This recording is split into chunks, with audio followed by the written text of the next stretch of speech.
Mid ടോക്സിൻ്റെ പുതിയൊരു എപ്പിസോഡിലേക്ക് എല്ലാവർക്കും സ്വാഗതം. ഇപ്പോൾ സമയം 11:05. ബിഗ് ബോസിൽ പോലെ സമയം 11:05, കാലത്തല്ല, രാത്രി. അടുത്ത ആഴ്ച നമ്മുടെ ഷൂട്ടിംഗ് ടീം, പ്രൊഡക്ഷൻ ടീമിന് വളരെ തിരക്കുള്ളതുകൊണ്ട് ഈ ആഴ്ച നമുക്ക് 2-3 എപ്പിസോഡുകൾ എടുത്തു തീർക്കേണ്ടതുകൊണ്ട് നമ്മൾ പെട്ടെന്ന് തട്ടിക്കൂട്ടുന്ന ഒരു എപ്പിസോഡാണ്. എന്ന് വിചാരിച്ച ക്വാളിറ്റിക്ക് യാതൊരു കുറവുണ്ടായിരുന്നില്ല, പഴയ അതേ ക്വാളിറ്റി ആയിരിക്കും.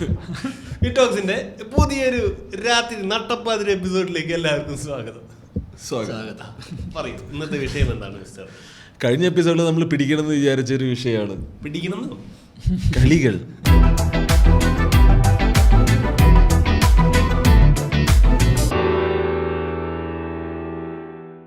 ചെറുപ്പത്തിലോട്ട് നമ്മൾ പലതരം കളികൾ കളിച്ചിട്ടുണ്ടല്ലോ. നമ്മൾ ഈ അതിന്റെ ഒരു ട്രാൻസിഷൻ ഇതിലാണ്, അതായത് ബോർഡ് ഗെയിംസ്, ഓടിക്കളി, അതിൽ നിന്നൊക്കെ വന്ന് വീഡിയോ ഗെയിം, കമ്പ്യൂട്ടർ ഗെയിം, ഇതിലേക്ക് കയറിയ ഒരു ജനറേഷനാണ് നമ്മള്. നമ്മുടെ തുടക്കത്തിൽ ഈ സാധനം ഒന്നും ഇല്ല. നമ്മുടെ തുടക്കത്തിൽ വന്ന ഒരു അത്ഭുതകരമായ സാധനം മറ്റേ ബ്രിക്ക് ഗെയിം എന്ന് പറഞ്ഞത്. അത് ഒരു 1600 കളി എന്നൊക്കെ എഴുതിണ്ടാവും. ആകെ അതിലൊരു മറ്റൊരു കാറോടാണ് ഈ സൈഡ് ആക്കണത്. വെടിവെക്കുന്ന ഒരു ഗെയിം ഉണ്ടായിരുന്നില്ലേ, കട്ടക്ക് അങ്ങനെ അങ്ങനെ അങ്ങനെ മുകളിൽ നിന്ന് ഇങ്ങനെ പറഞ്ഞ, പിന്നെ സ്ഥിരം ഇങ്ങനെ ഒരു ബ്രിക്ക് ഇങ്ങനെ വീഴുന്നു, ലെവൽ ചെയ്ത് എന്താ പറയുന്നത്, ടെട്രിസ് ആണ്. അത് ഭയങ്കര ഇന്റർനാഷണലി വലിയ കളിയത്. മറ്റേ ആൾക്കാർ ആർക്കേഡിലൊക്കെ കളിക്കുന്ന സാധനം. അല്ല, അതിന് വലിയ കോമ്പറ്റീഷൻ നടക്കുന്ന. ഇത് സ്പീഡ് കൂടില്ല, കുറച്ച് ഭയങ്കര സ്പീഡിൽ വരും. അത് വലിയ മത്സരങ്ങൾ നടക്കുന്നത് ഞാൻ ഈ പറഞ്ഞ പോലെ യൂട്യൂബില് വീഡിയോസ് കണ്ടിട്ടുണ്ട്. ഇവര് രണ്ടുപേരോ നിന്ന് കളിച്ച് ഇവ യൂട്യൂബിന്റെ തുടക്കത്തില് എന്താണ്ടൊക്കെ കുറെ കണ്ടിട്ടുണ്ടല്ലേ, യൂട്യൂബ് തുടങ്ങിയ സമയത്ത്. ഇതുപോലെ ഈ ബ്രിക്ക് ഗെയിം പരിപാടി എനിക്ക് കിട്ടിയെന്ന് പറഞ്ഞാൽ അത് ചേട്ടൻ എന്തോ പുള്ളിക്കാരൻ പഠിച്ചു മേടിച്ചതാണ്, വീട്ടിൽ സമരം ചെയ്ത് മേടിച്ചത്. ഓർഡറിൽ പോന്ന് പറഞ്ഞു കഴിഞ്ഞാല് ഇതൊന്നും ഇല്ലാഞ്ഞപ്പോ കളിച്ചോണ്ടിരുന്ന കളികൾ തൊട്ട് തുടങ്ങിക്കോ. അതിപ്പോ എന്താ, നമ്മള് കള്ളനും പോലീസും കളിക്കും അല്ലേ, പിന്നെ മറ്റേ ഏറുപന്ത് പരിപാടി ഇല്ലേ, അത് നമ്മളവിടെ ഞങ്ങളുടെ അവിടെ ഡാർക്ക് കളികളുണ്ട്. ചതിക്കുഴി ഉണ്ടാക്കും, ചതിക്കുഴി വെറുതെ എന്നിട്ട് മൂടി വെക്കും അല്ലേ, കുഴി കുഴിക്കും. നമ്മുടെ ഉള്ളിലത്തെ കാഠിന്യം അനുസരിച്ച് ഈ കുഴിയിൽ എന്തിടണം നമുക്ക് ആലോചിക്കാം. വേണമെങ്കിൽ മുള്ളും കല്ലൊക്കെ ഇടാം. അത് കുഴി കുഴിച്ച് കഴിഞ്ഞിട്ട് അതിന്റെ മുകളിൽ 4 ഈർക്കിളി ഇങ്ങനെ വയ്ക്കും. എന്നിട്ട് അതിൻ്റെ മുകളിൽ ഇലയിടും, എന്നിട്ട് അതിൻ്റെ മുകളിൽ മണ്ണിടും. എന്നിട്ട് നമ്മുടെ കസിൻസിനെ ആരെങ്കിലും നടത്തും, വീഴ്ത്തും. ഇതിന് ചതിക്കുഴി എന്ന് പറയും. ഞങ്ങള് വളരെ ചെറുപ്പത്തിൽ ഇതിൽ ഭയങ്കര അഗ്രഗണ്യന്മാരായിരുന്നു. ഞങ്ങളുടെ അവിടെ ഈ പറഞ്ഞ ഇത് ഞങ്ങൾക്ക് തലമുറയായിട്ട് കൈമാറി വന്നിട്ടുള്ളതാ. അതായത് എന്റെ അപ്പന്റെ കാലത്ത് പണ്ട് ആനയാ പിടിച്ചോണ്ടിരുന്നത്, ഇപ്പൊ ആളിനെ. എന്റെ അപ്പന്റെ കാലത്ത് അവര് കസിൻസിന്റെ ഇടയിൽ ചെയ്തിരുന്ന പരിപാടിയാ. അപ്പൊ അപ്പൻ ഇങ്ങനെയൊക്കെ പറഞ്ഞിട്ടുണ്ട്, അവര് ഇത്തിരി ക്രൂരമാണ്. ഇതില് കാര്യമായ എന്തെങ്കിലും ഇടും ഈ കുഴിയില്. എന്നിട്ട് ഇങ്ങനെ ചതിക്കുഴി ഉണ്ടാക്കിയിട്ട് നമുക്ക് മാർച്ച് പാസ്റ്റ് ചെയ്യണമെന്ന് പറഞ്ഞിട്ടൊക്കെ അവിടെ മറ്റേ ഇതടിക്കില്ലേ, അങ്ങനെയൊക്കെ വീഴ്ത്തുന്ന പരിപാടിയൊക്കെ ഉണ്ട്. അപ്പൊ ഇത് അങ്ങനെ ഞങ്ങൾക്ക് കൈമാറി കിട്ടിയിട്ടുള്ള ചതിക്കുഴി ഉണ്ടാക്കലുണ്ട്. അപ്പൊ ഞങ്ങളുടെ ഫാമിലിയില് എൻ്റെ അപ്പന്റെ ഒരു റിലേറ്റീവ് ഉണ്ട്, അപ്പാപ്പന്റെ ചേട്ടനനിയന്മാരിൽ ഒരാള് ഇത്തിരി കൊണയാണ്. ആളപ്പോ പിള്ളേര് സെറ്റിന് വലിയ താല്പര്യമില്ലായിട്ടുണ്ട്. അപ്പൊ കുഴിയിലാണ് പിള്ളേര്. അപ്പൊ അവര് എന്റെ ചേട്ടന്മാര് സീനിയർ ടീം തീരുമാനിച്ചു ഇയാളെ നമുക്ക് ഇയാളെ കുഴി ചാടിക്കാന്ന്. എന്നിട്ട് നല്ല ഇയാള് പറഞ്ഞ വഴിയിൽ ഒരു കുഴി ഉണ്ടാക്കിയിട്ട് ഇതുപോലെ സെറ്റൊക്കെ വെച്ചിട്ട് ഇത് മാറി നിന്ന്. അപ്പൊ ഞാനും ആ തുടക്ക സമയത്ത് ഞാൻ ഈ സംരംഭത്തിൽ ഉണ്ടായിരുന്നു. കുറച്ച് കഴിഞ്ഞപ്പോ എനിക്ക് ചെറിയൊരു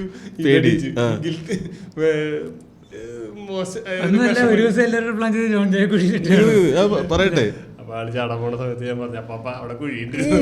ഇവന്റെ സ്ഥിരം പരിപാടി ഇത് എന്തെങ്കിലും സ്ഥിരം പരിപാടിയാണ്. ഇപ്പൊ നമ്മൾ വട്ടത്തിൽ ഇരിക്കുമ്പോൾ എന്തെങ്കിലുമൊക്കെ ഒരു ഇഷ്യൂ ഉണ്ടാവുന്നുണ്ട്, അതൊക്കെ ഉണ്ടാക്കാൻ, പ്രശ്നം ഉണ്ടാക്കാൻ ഫ്രണ്ടിലുണ്ടാവും. എന്നിട്ട് ഒരു നടുക്ക് വെച്ച് ആശൻ നൈസിന് അപ്പുറത്തോട്ട് ചാടും. എന്നിട്ട് നല്ലവനാവും, അവിടെ ചിലപ്പോ ഒരു പൊതുമാപ്പൊക്കെ ഇറക്കും. എന്നിട്ട് നമ്മള് മോശക്കാരാണ്. സ്ഥിരം പരിപാടി. തുടങ്ങുന്നതും വരെ തന്നെ, ബാക്കി എല്ലാവരും സെറ്റ് ചെയ്യുന്നതും വരെ തന്നെ. കൂടെ ഉള്ളവർ അടിച്ചടിച്ച് കയറി പോണ കാണുമ്പോ പുള്ളി പതുക്കെ വലിയും, സേഫ് ആവും. അപ്പൊ അത് ഞങ്ങളുടെ ഒരു വെറൈറ്റി ക്രൂരമായ വിനോദം. പിന്നെ അതായിരുന്നു ചതിക്കുഴി എന്നാണ് അതിന്റെ പേര്. ഈ മറ്റേ ഇങ്ങനെ ഒരു ചെയർ ഇല്ലടാ, മറ്റേ ക്ലോത്തിന്റെ ചെയർ, അതിന് ഈ വടി വെച്ചിട്ട് സെറ്റ് ചെയ്യുന്നത്. വടി ഊരി അത് സ്ഥിരം നമ്മൾ ഊരിയിടുന്ന ഒരു പരിപാടി ഉണ്ടായിരുന്നു. എന്നിട്ട് മാറി നിന്ന് ഇങ്ങനെ നോക്കിയിരിക്കും ആരെങ്കിലും വന്ന് ഇരിക്കുക എന്നുള്ള ഒരു പരിപാടി. ചിലപ്പോ മറന്നിട്ട് നമ്മളെ പിരിക്കും. ഇതിനൊക്കെ ഞാൻ ഗെയിം സെഷനിലാണ് എടുത്തിട്ടുള്ളത്. വളരെ അല്ല പ്രാചീന മനുഷ്യൻ കാടുകളിൽ സർവൈവ് ചെയ്യാൻ ഉപയോഗിച്ച ഒരു ഇതല്ല. പിന്നെ ഇതുപോലെ ഗോട്ടി കളിക്കായിരുന്നു. ഗോട്ടി ഒന്നും കളിക്കില്ല ഞാൻ. പിന്നെ ഗോട്ടി എനിക്ക് കളിക്കാനും അറിയില്ല, എനിക്ക് ഇപ്പോഴും അറിയില്ല ആ കളി എങ്ങനെ കളിക്കാന്ന്. ഗോട്ടി ഇങ്ങനെ വെച്ചടിക്കണൊക്കെ കണ്ടിട്ടുണ്ട്. അത് മറ്റേ 3 കുഴി ഇട്ടിട്ട് ഒരു പരിപാടി. അഡൽട്ട് ജോക്ക് ഒന്നും ഉണ്ടായിരുന്നു. സിക്ക ഉണ്ടല്ലോ മനസ്സിലാവും. എഴുതി അയച്ചെടുത്തേക്ക് ഗോട്ടികളി ഉണ്ടായിരുന്നില്ല. പിന്നെ തീപ്പെട്ടി പടം ഇങ്ങനെ സെയിം വന്നു കഴിഞ്ഞാല് ഒറ്റ വാറില് വാരം. അത് സിഗരറ്റിന്റെ ബോക്സ് വെച്ച് സിഗരറ്റിന്റെ പടം വെച്ച് സിഗരറ്റ് എല്ലാം തീപ്പെട്ടി കുറെ കളർ കിട്ടൂലേ. സിസർ, ഗോൾഡ്, അഖിലും കുറെ കളിച്ചിട്ടുണ്ട്. അതില് എത്ര കളർ വരും കൂടാ? എടാ കളറില്ല, സെയിം ബ്രാൻഡ് വരണം. സെയിം ബ്രാൻഡ് എന്ന് പറഞ്ഞാൽ ഒരു ഓൾമോസ്റ്റ് ഇത്രക്ക് എത്ര മാത്രം ബ്രാൻഡ് ഒന്നും ഇല്ല. കുറെ ഉണ്ട്. തീപ്പെട്ടി കുറെ ഉണ്ടാവാറുണ്ട്. അത് ഞാൻ ഇവിടെ നിന്ന് റോട്ടി കിടക്കുന്നതൊക്കെ പറക്കിയിട്ട് സ്കൂളിൽ എത്തുമ്പോഴേക്കും അത്യാവശ്യം കളക്ഷൻ ഉണ്ടാവും. അത് വെച്ച് കളിക്കും. അത് കഴിഞ്ഞിട്ട് അത് കംപ്ലീറ്റ് പോകും. തീപ്പെട്ടിയുടെ പടല്ലേ, തീപ്പെട്ടിയുടെ പഴയ ജൂഡോയോ ഇങ്ങനെ മറ്റേ ഉൾട്ടാ ഷിപ്പ് വി പിന്നെ ഇങ്ങനെ കുറെ തീപ്പെട്ടി പടങ്ങൾ ഉണ്ടല്ലോ. പടം അതിന്റെ പടം വ്യത്യാസമായിരിക്കില്ലേ, ഡിഫറെന്റ് ആയിരിക്കും. അതായത് നീ ആദ്യം ഒരു സാധനം വെക്കും, എന്നിട്ട് അടുത്ത് ഓരോ തീപ്പെട്ടി പടം എന്ന് പറഞ്ഞാൽ അത് വെറൈറ്റി തീപ്പെട്ടി മേടിക്കുന്നതല്ലേ. തീപ്പെട്ടി ഇങ്ങനെ പച്ചയിലൊരു ബൾബിന്റെ പടം മാത്രമായിട്ടുള്ളത്. അങ്ങനെ കുറെ ഉണ്ട്. ഷിപ്പ് പിന്നെ തീപ്പെട്ടി പടങ്ങൾ വേറെ കുറെ ഉണ്ട്. അപ്പൊ ഇതിങ്ങനെ പറക്കുന്നു, നമ്മൾ കളിക്കുന്നു. നമ്മളെ ബേസിക് ഫിനാൻസ് ഇത് പഠിപ്പിക്കുന്നത് ഈ കളിയാണ്. ഇത് കടം കൊടുക്കും, അതിന് മേടിക്കും, തിരിച്ചു വരുമ്പോ തൊലഞ്ഞുണ്ടാവും. പക്ഷെ നമ്മളന്ന് വീടിന്റെ തൊട്ടടുത്തുള്ള ബസ് സ്റ്റോപ്പിൽ ഇറങ്ങേണ്ട, അപ്പുറത്തെ ബസ് സ്റ്റോപ്പിൽ ഇറങ്ങിയിട്ട് നടന്ന് പറക്കിട്ട് പിറ്റേ ദിവസം പോയിട്ട് കളിക്കണം. പിറ്റേ ദിവസം ക്ലാസ്സിൽ പോകാനുള്ള ഒരു ഊർജ്ജം എന്ന് പറയുന്നത് ഇതാ. ചില സമയത്ത് ഈ കളി ഭയങ്കര ഇതാവണ്ട. അവിടെ ടീച്ചർ വലിയ അലമ്പില്ലാത്ത ടീച്ചറിന്റെ ക്ലാസ്സിൽ നമ്മൾ ഇത് കളിക്കും, ഏറ്റവും ബാക്ക് കഴിഞ്ഞിരുന്നു. അപ്പൊ രണ്ടുപേരും ഇരുന്ന് കളിക്കണം. അപ്പൊ ഒരു 4 പിള്ളേര് തിരിഞ്ഞു നോക്കണ്ടാവും. അപ്പൊ ഇത് അടിക്കണ്ടാവില്ല, ഇങ്ങനെ കേറി വരുന്നുണ്ടാവും. സെയിം ഇത് വരുമ്പോഴല്ലേ അടിക്കുക. അപ്പൊ ഒരുത്തിന്റെ ഒരു തീരണേന്റെ അവിടെ എത്തിയിട്ട് വേണ്ടി നീ പറഞ്ഞ മേളിൽ സ്റ്റാക്ക് ചെയ്യുന്ന പരിപാടിയല്ലേ? സ്റ്റാക്ക് അല്ല, രണ്ടുപേരും സെപ്പറേറ്റ് തന്നെ വെക്കാം. വെച്ച് കഴിഞ്ഞാൽ ഇവന്റെ ഉള്ളത് നമുക്ക് കിട്ടും. ഇവൻ വെച്ചത് നമ്മൾ വെച്ച് കഴിഞ്ഞാൽ ഇവൻ വെച്ചിട്ടുള്ള സെയിം പടം നമ്മൾ വെച്ച് കഴിഞ്ഞാൽ എല്ലാം നമുക്ക് കിട്ടും. അതായത് ഇങ്ങനെ വെച്ചോണ്ടിരിക്കും. അതായത് കമത്തി വെക്കും, നമ്മൾ ഷഫിൾ ചെയ്യും.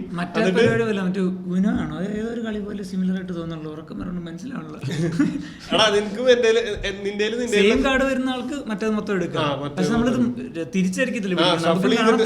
ഷഫിൾ ചെയ്തിട്ട് വെച്ച് പോണേ. മറ്റേ മനോരമ ജംഗ്ഷനിലെ കടലിൽ ചെന്നാൽ കുറെ കിട്ടും തീപ്പെട്ടി.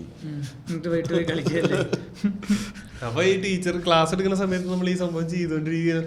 അപ്പൊ ഒരു പോയിന്റ് എത്തുമ്പോ എല്ലാവർക്കും കണ്ടു നിൽക്കുന്നവർക്ക് ഒരു എക്സൈറ്റ്മെന്റ്. അപ്പൊ ഇതിലൊരുത്തിന് അടിച്ചൊഴി എന്റെ ക്ലാസ്സിന്റെ ടീച്ചർ ഹിസ്റ്ററി ക്ലാസ്സിന് എത്ര അടിച്ചു. ഈ ഒരു സാധനത്തിന്റെ ഇന്റൻസിറ്റി മനസ്സിലാണെങ്കിൽ പെരെ പണ്ട് പറഞ്ഞൊരു ഇമേജ് എന്റെ മനസ്സിൽ കയറുന്നുണ്ട്. പെരെ കണ്ടിട്ടുണ്ട്. പെരെ ഭയങ്കര പറപ്പായിരുന്നു. പെരെ പറഞ്ഞു എന്റെ സ്കൂൾ യൂണിഫോമിന്റെ കോളർ ഇവിടെ പിഞ്ചിരിക്കും. കാരണം പെരെ എപ്പോഴും ഇത് കടിച്ചു പിടിച്ചാണ് ഇരിക്കണം. അത് സിനിമ കണ്ടിട്ടാണോ? അല്ലല്ല, എനിക്കത് എന്തോ അത് ഈ സെറ്റൊക്കെ ഇങ്ങനെ പൊളിഞ്ഞിരിക്കണ്ടോ. അതുപോലെ എന്റെ എല്ലാ 4ാം ക്ലാസ് വരെയുള്ള എന്റെ എല്ലാ പുസ്തകം ഫസ്റ്റ് 3ാമത്തെ ദിവസമൊക്കെ നമ്മൾക്കത് ചവറുമല്ലോ. അതായത് ഇങ്ങനെ എടുക്കാം അതിൻ്റെ ഉള്ളിൽ നിന്ന്. എന്താന്ന് വെച്ച് കഴിഞ്ഞാൽ ക്ലാസ്സിലെത്തി ആദ്യം ചെയ്യാൻ ഷൂസ് ഊരിയിട്ട് ബാഗിന്റെ ഉള്ളിൽ കയറ്റും. എനിക്ക് ഷൂസ് ഇട്ടിരിക്കാൻ പറ്റില്ല. നീ ഷൂസ് ഒക്കെ ഇടുന്ന സ്കൂളിലായിരുന്നു? 4ാം ക്ലാസ് വരെ. മോഡൽ ബോയ്സിലെത്തി. സിലബസിൽ ഷൂസ് ഒക്കെ ഇട്ട് ഷൂസും ടൈയും എല്ലാം കൊണ്ടുവരണ്ടായിരുന്നു. കന്യാസ്ത്രീ സ്കൂളാണ് മേരി റാണി എന്ന് പറഞ്ഞിട്ട്. അപ്പൊ എനിക്ക് കാലിന് ഒരു സുഖം ഉണ്ടാവില്ല. അവിടെ എത്തിയ വഴി ഞാൻ ദൂരും എന്നിട്ട് കുത്തി കയറ്റും. 4ാം ക്ലാസ് വരെ.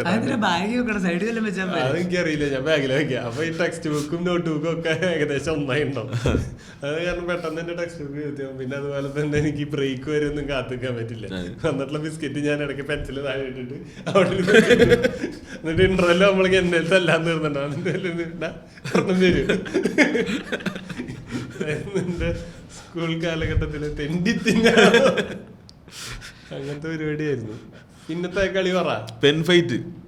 പെൻ ഫൈറ്റ് ഒരു അത് മെയിൻ യുദ്ധമായിരുന്നല്ലേ. പലരും ആ മോഡിഫൈ ചെയ്ത സാധനം ഇറക്കും, റബ്ബറൊക്കെ ഇട്ടിട്ടും പിന്നെ 2 പേനയൊക്കെ ഇത് തള്ളി കയറ്റും. ചിലപ്പോൾ അതിനകത്ത് മണ്ണൊക്കെ നിറച്ചിട്ട് മറ്റേ മൂടിയൊക്കെ ഇട്ട് സെറ്റ് ചെയ്ത് വരും.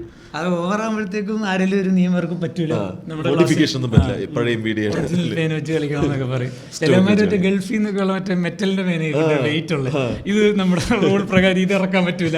ഗ്രിപ്പർ ടെക്നോട്ടിപ്പ് സാധാരണ. പിന്നെ ഈ മെറ്റൽ പോലത്തെ പേനയ്ക്കൊരു ഇതുണ്ട്, അത് നടുവിരുണ്ടായിരിക്കും. എന്നിട്ട് ഈ 2 സൈഡിൽ ഇങ്ങനെ വരാം.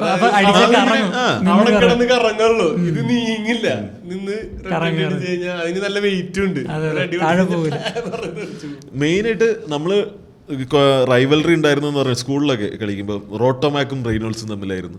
അത് എപ്പോഴും പിള്ളേർ നമ്മൾ ഡിബേറ്റ്, റോട്ടോമാക്കാണ് നല്ലത് അല്ലെങ്കിൽ റെയ്നോൾസ് ആണ് നല്ലത് എന്ന ഗോതയിലോട്ട് ഇറക്കി. ആ സാധനം ഉണ്ടല്ലോ റോട്ടോമാക്സ്. സച്ചിൻ ഉണ്ടായിരുന്നു, റെയ്നോൾസിന്റെ സച്ചിൻ ഉണ്ടായിരുന്നു. റോട്ടോമാക്കിന് അസ്രുദിന്റെ ഭാര്യ സംഗീത ബിജ്ലാനി, അതാണ് അവരൊക്കെ ഉണ്ടായിരുന്നു റോട്ടോമാക്കിന്റെ. ഞാൻ റോട്ടോമാക്ക് കേട്ടിട്ടില്ല. റെയ്നോൾസ് കേട്ടിട്ടുണ്ട്. സംഗീത ബിജ്ലാനി അല്ലേ അസറുദ്ദീന്റെ വൈഫ് അല്ലേ? ആയിരുന്നു പേര് വേറെ എന്തോ അല്ലേ, എനിക്കറിയില്ല.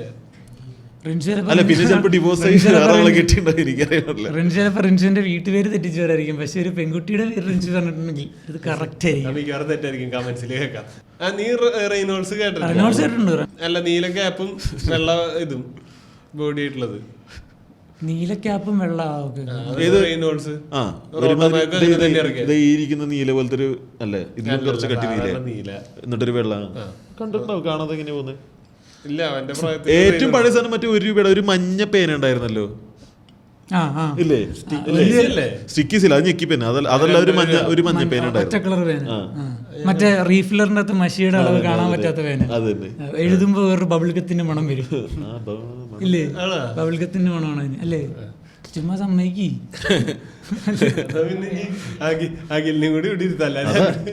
ഇയാളെന്താ ഇപ്പാടെ എഴുതിയാണ് പഠിച്ചേ? കിട്ടിയില്ല. 2 രൂപയുടെ പേനില്ലേ കളറുള്ള മഞ്ഞയും പിങ്കും നീലയും മറ്റൊരു ട്രാൻസ്പെറന്റ് കളർ. അതിലും ദാരിദ്ര്യം പിടിച്ചൊരു സാധനമാണ് ഞാൻ പറഞ്ഞത്. എനിക്കറിയില്ല, ഞാൻ കേട്ടിട്ടില്ല. പണ്ട് ഇത്ര നീളമുള്ളൊരു പേന ഉണ്ടായിരുന്നു, 2 പേനയുടെ. അതൊക്കെ വെറുതെ ഫാൻസി സാധനല്ലേ? അതുണ്ട് 4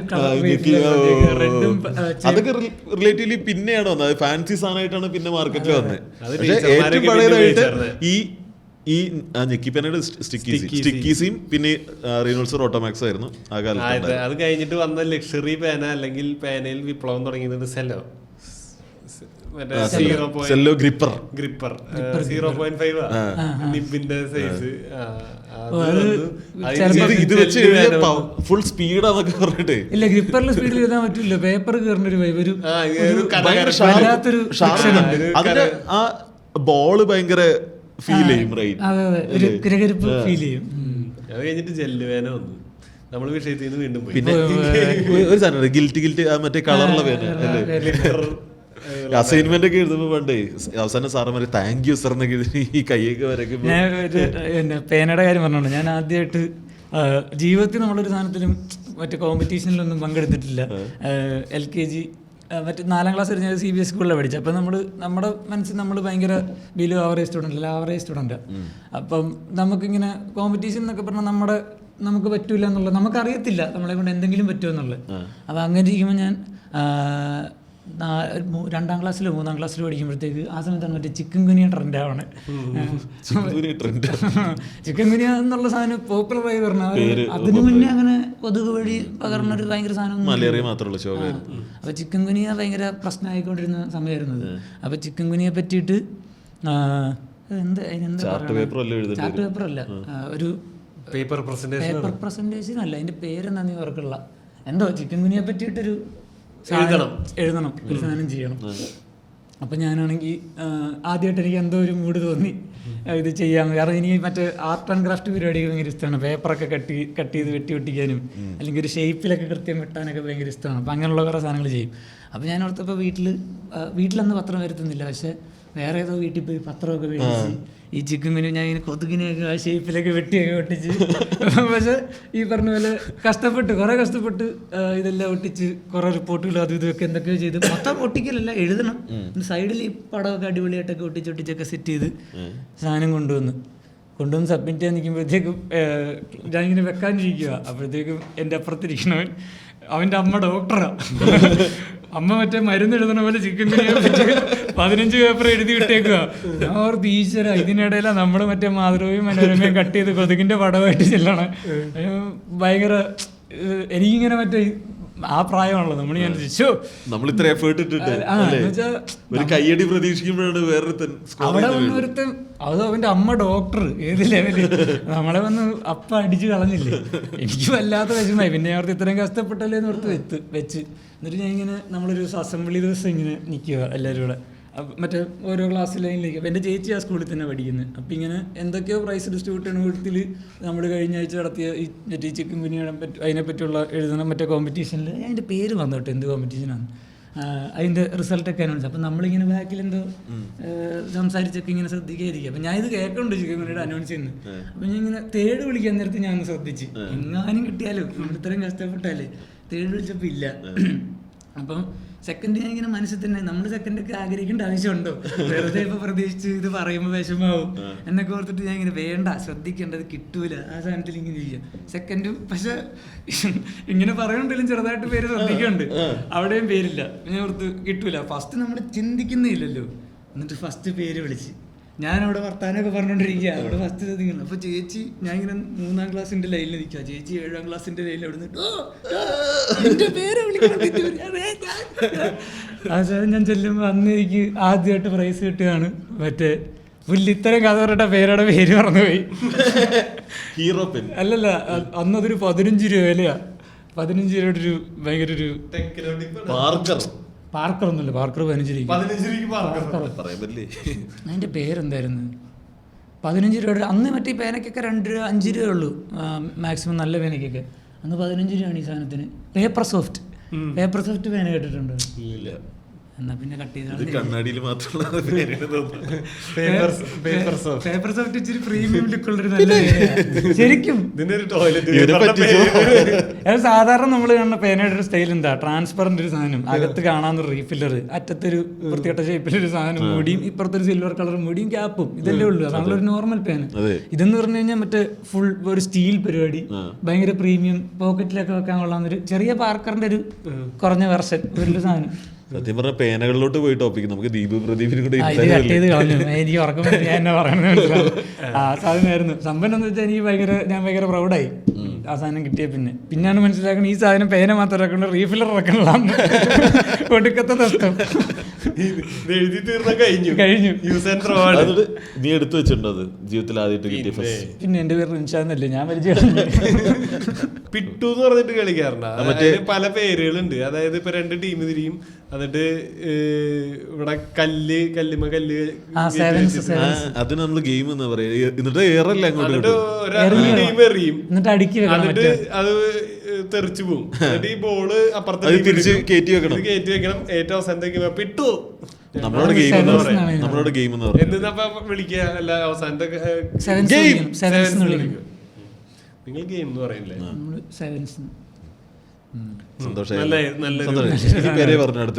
അടുത്ത് പിന്നെ ഞാന് ഈ പറഞ്ഞ പോലെ സ്കൂളിൽ പോകുമ്പോഴുള്ള ഈ പറഞ്ഞ പോലെ തീപ്പെട്ടിപ്പടം, ലേബൽ കളി, അങ്ങനത്തെ കളികളൊക്കെ തന്നെ ഉണ്ടായിരുന്നുള്ളൂ. പിന്നെയാണ് ഒരു 7ാം ക്ലാസ് ഒക്കെ കഴിയുമ്പോൾ പാടത്ത് ക്രിക്കറ്റ് കളിക്കാൻ പോയി തുടങ്ങുന്നത്. പിന്നെ വേറെ കളിയൊന്നും ഇല്ലായിരുന്നു.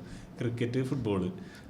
പിന്നെ വേറൊരു ചേട്ടൻ ആ സമയത്ത് യൂണിവേഴ്സിറ്റി ഇതിലൊക്കെ മറ്റേ ജാവലിൻ, ഷോർട്ട് പുട്ട്, ഡിസ്ക് ഒക്കെ മത്സരിക്കാൻ പോണ ചേട്ടനുണ്ടായിരുന്നു. ആള് ഫുട്ബോൾ പ്ലെയറാണ്. അപ്പൊ ആള് പഠിക്കുന്ന സമയത്താണ്. അപ്പൊ നമ്മുടെ പിന്നിലത്തെ ആ പാടത്താണ് ആളുടെ പ്രാക്ടീസ്.